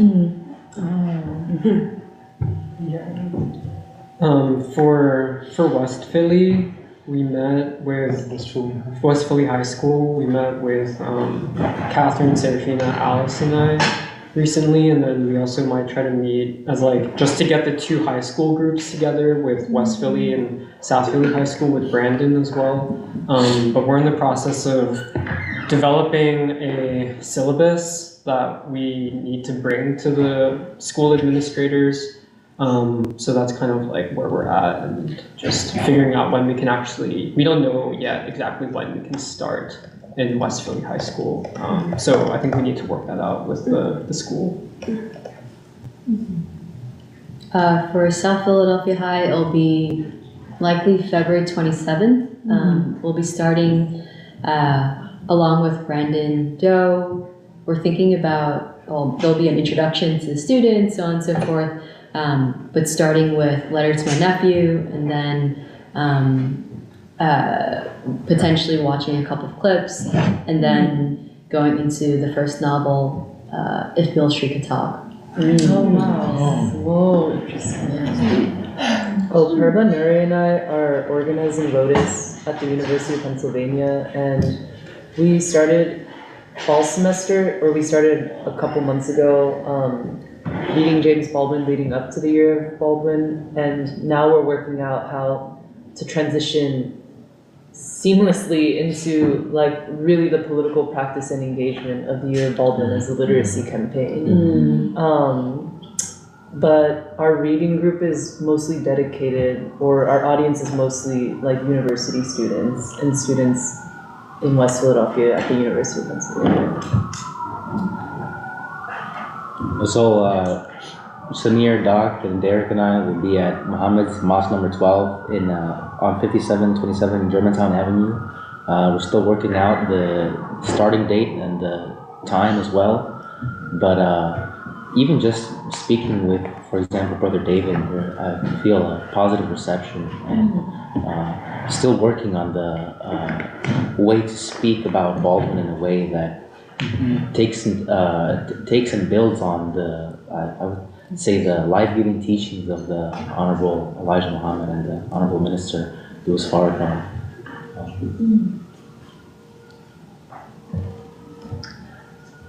I think that's, and then those are the live locations, but I don't know if you want to talk about Zion. So we met last week, Sunday. It was a very positive meeting, so I'll be following up with Brenda from Zion Baptist to establish a weekly reading group at Zion. There was also talk of potentially 2 different groups, one for those who are younger, and then high school and above. And I'm still working with Osaze to get to see if we can do a reading group at his church, Mother African Zoar United Methodist Church. Zor. Sorry, I almost messed it up. Zor. Mother African Zoar United Methodist Church. And that, and it's okay that some reading groups may start a later wave. I think that's totally okay. And so I'm still talking to Osaze about that. And then another one of the later wave reading groups also might be one focused totally on novels at the Black Writers Museum. Which would be interesting if it only focused on novels. And then the satellite locations are Megna, Jahan, and Neha are doing a reading group in Chicago. Marty's doing one in Albuquerque. And I talked to Marty, and Marty said she already has 20 people who signed up. And she's very interested in talking a lot about Baldwinian concept of whiteness, especially because she thinks that that she was like, I think especially the idea of a literacy campaign is really needed in New Mexico, and that this concept of whiteness and Baldwinian whiteness and what that means is like something that she's really interested in focusing on. And then Todd will be at probably the Santa Fe Library or somewhere in Santa Fe. So that's 2 New Mexico sites. So those are the reading sites, and I'm hoping to make public the sites that are open to the public, and then we can just note like places like, we can talk about this at our Tuesday meeting, but places like Penn or the high schools that are not open to the public but are only open to specific students, like we don't have to give a location or times, we can just say that we have reading sites there. And if people are interested in knowing more, you should contact this person at this email. I think that's it. Oh, go ahead. I don't know, have we followed up on that bookstore in West Philly that we were at last week? Yeah, that was the first presentation you done when you were away. Sorry. What's the bathroom sheet? Oh yeah, but I was in the bathroom, Shambarta spoke on it. Yeah, so it's the 2 of us. Yeah, I mean, we have followed up with them and they have been responsive. Right. And we'll be starting a reading group there. Like sometime in the second week of March, same as the others. Okay. But the dates and all are yet to be finalized. Yeah. That's the same with the Black Writers Museum where they're doing construction. Supreme Dow said, but they want to find a place in Germantown where they can that'd be do great. it. Yeah. And so our next facilitators meeting is Tuesday, but otherwise, especially before the inauguration, I want the public, I want the website, the Year of James Baldwin website, the page for the reading groups. I would like to have as much up-to-date information as possible. The most important piece of information is really just like, who is the point person at your reading group? Because even if you don't have the date and time yet, as long as you guys choose a point person for your site and whose email and phone number I can put on the public-facing website, then people can sign up or reach out to you if they're interested. And then, like I said, if you want to come with flyers or sign-up sheets, like feel free to do that. Like we can just have it available for people at the free library and people can sign up. Because we'll be doing the same for the Central Branch location for our reading group. And then, other than that, we'll just see. I'll put a general outreach email, like the free school email. If people reach out, we'll forward it to the different facilitators so you can, if people are interested. And then lastly is, so we covered the inauguration, the podcast, Avant-Garde, the people of Philadelphia read James Baldwin, and all the reading sites. So as you can see, there's a robust infrastructure we're building here for the Year of James Baldwin, and it's all done by us. No, I'm just saying it because I think I forget sometimes when I'm trying to keep track too. Yeah, that we're doing a lot, and it's because like Michelle was saying, we're sanctifying James Baldwin's name, but also it's to, like, we're raising the people of Philadelphia as well, like the American people, and I think it'll be a really great year. It will be a lot, but I also think the level of unity we have with each other is unprecedented, and I know that we can do anything together. And so, last thing is just that, like Rochelle mentioned, our next event, like in addition to this ongoing infrastructure we're going to have events every few months. Just to give a sense of the frequency of these larger events, the next one will be April 4th. It'll probably be an evening event. April 4th is a Thursday, so that's why it'll probably be an evening event. It's to commemorate Martin Luther King Jr.'s speech, Beyond Vietnam, A Time to Break Silence. And we're hoping that it can be at a church. And we don't know the exact specifics of that event yet. It's being worked out, but in addition to that evening event, maybe we'll have like other evenings to build into the weekend. We'll see. The next event after that April 4th event is going to be August. August will be a really big month for us because that is James Baldwin's birth month. And so we will be both celebrating his birthday and also maybe commemorating Du Bois's, I think the passing of Du Bois. Oh yeah, the 28th. The March of yeah, Washington. Yeah, Like, so there's a lot to commemorate in August. Yes. And then that's also the month we want to launch a public exhibit. And that's something we should get a move on. Yes. Is building a public citywide exhibit in celebration of James Baldwin. The free library is down to be part of it. The Blockson collection is down. We still need to reach out to City Hall, but the idea is, what would it look like if we do a call to revolutionary artists and poets, and really create this public exhibit in celebration of not just James Baldwin, but all he represents, the revolutionary, with the people, like, you know, everything we talk about, and for it to span across the city, across different institutions. So that's another piece. And I think we're still building out who will work on it, but if you're interested, like, anyone can work on it. I think Kathy's interested, Mary's interested. It'll be a committee, like, and it'll be nice because it'll be a multi-month of working things out, ideas. The Free Library is very interested in, like, giving you guys access to their rare collections, where they have Baldwin, some of Baldwin's original print novels and stuff. So that can be part of the exhibit. August, and then I think after that we were thinking of having an event in October, specifically on, like, the Afro-Asiatic reconstitution, the anti-colonial movement, James Baldwin. That will coincide with Gandhi's birthday, the founding of the People's Republic of China. Like, many important dates are in October. So we'll see from there. And then the summer will be, like, mainly focused on documentary screenings. Like, we were thinking of a documentary screening a month, but we have to talk about that because that's something the Free Library would do anyways. They do summer film screenings anyways. So no major events necessarily, not so, as of right now we don't have any plan, but we'll be doing documentary screenings. And we also know that some reading groups might be on pause. Some might be taking summer breaks, some might not. And so if your reading group's taking a summer break and you want to get involved in the documentary screen, it's just a way for there to be some flexibility. So that's the architecture of the year so far. Which is also my way of saying, get ready to rumble, because the time has come. Can I just say one thing, Emily? Yes, we're still working on Lincoln University. And it looks like a professor in the English department is going to take up a course on Baldwin. However, we want more. And I think something like a symposium at Lincoln, if not in the spring this semester, at least for the fall semester. And there are other things, but yeah. Did you want to announce your talk at Lincoln University is coming? Oh yeah.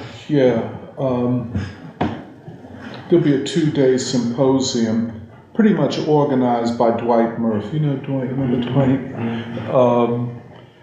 And it will be on the Black Power period, and they'll have some alumni from that period speaking on Wednesday, and on Thursday there's going to be a discussion between Dwight Murphy and myself about Charles Hamilton and Stokely Carmichael's book Black Power, was written at Lincoln.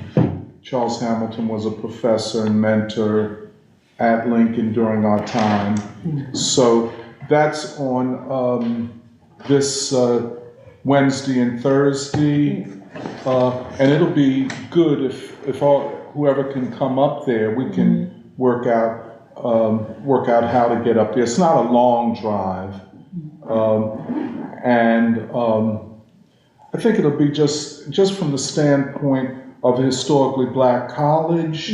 I know y'all were down at FIS a couple years ago, but this Lincoln is considered the oldest historically black college, has a celebrated history, not so celebrated present, I would say, but future maybe.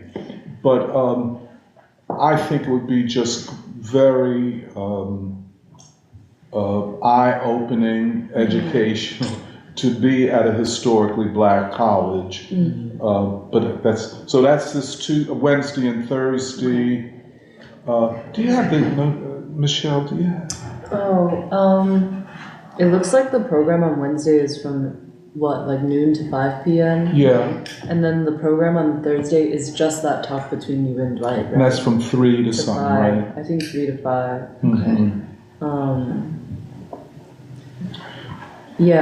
Okay, briefly. On February 14th, it begins with the unveiling of Hamilton papers at noon, 1 p.m. There is a discussion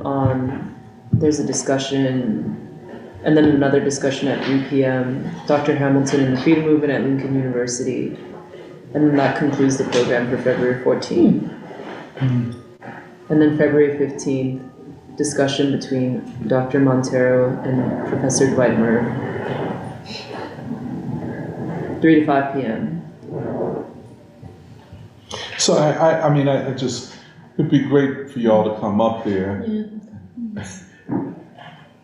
And Dwight would be very happy. I've already assured him that some free school people were coming up there. I don't know how many people can get off of work that day, but if you can't, don't worry about it. Okay, I'll let you know off live stream.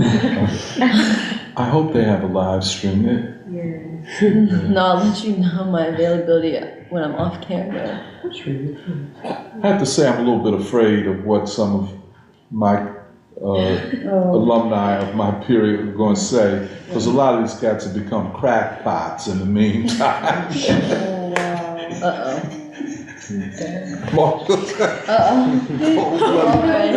Nuts. Okay, we can talk about it over lunch. Yeah. Oh, by the way, I just want to announce that the Church of the Crucifixion has completed their construction work and is reopening. They have a reopening today, kind of an open house, and a mass. Of course, we couldn't come today, but a mass tomorrow starting at 11. Okay. And it would be nice if we showed up, you know. We'll be there. Oh, good. And then we'll leave from there and go up to October Gallery. Okay. Sounds good. So we want to, re-establish our relations with the Church of the Crucifixion. Okay, well. What time are you gonna be at the gallery? 2 o'clock. 2 o'clock? The one on Market Street? No. No, this isn't October Gallery. On Green. October Gallery? Yeah. Okay, I know we are, okay. Okay, well, thanks to all of our commenters. It's lunchtime, and I guess we never decided whether we were live streaming the inauguration or not. Oh, we haven't? Why not? Okay, but we can, so you can catch us on the live stream next week for inaugurating the Year of James Baldwin, God's Revolutionary Voice, and here we go. So, bye. Bye.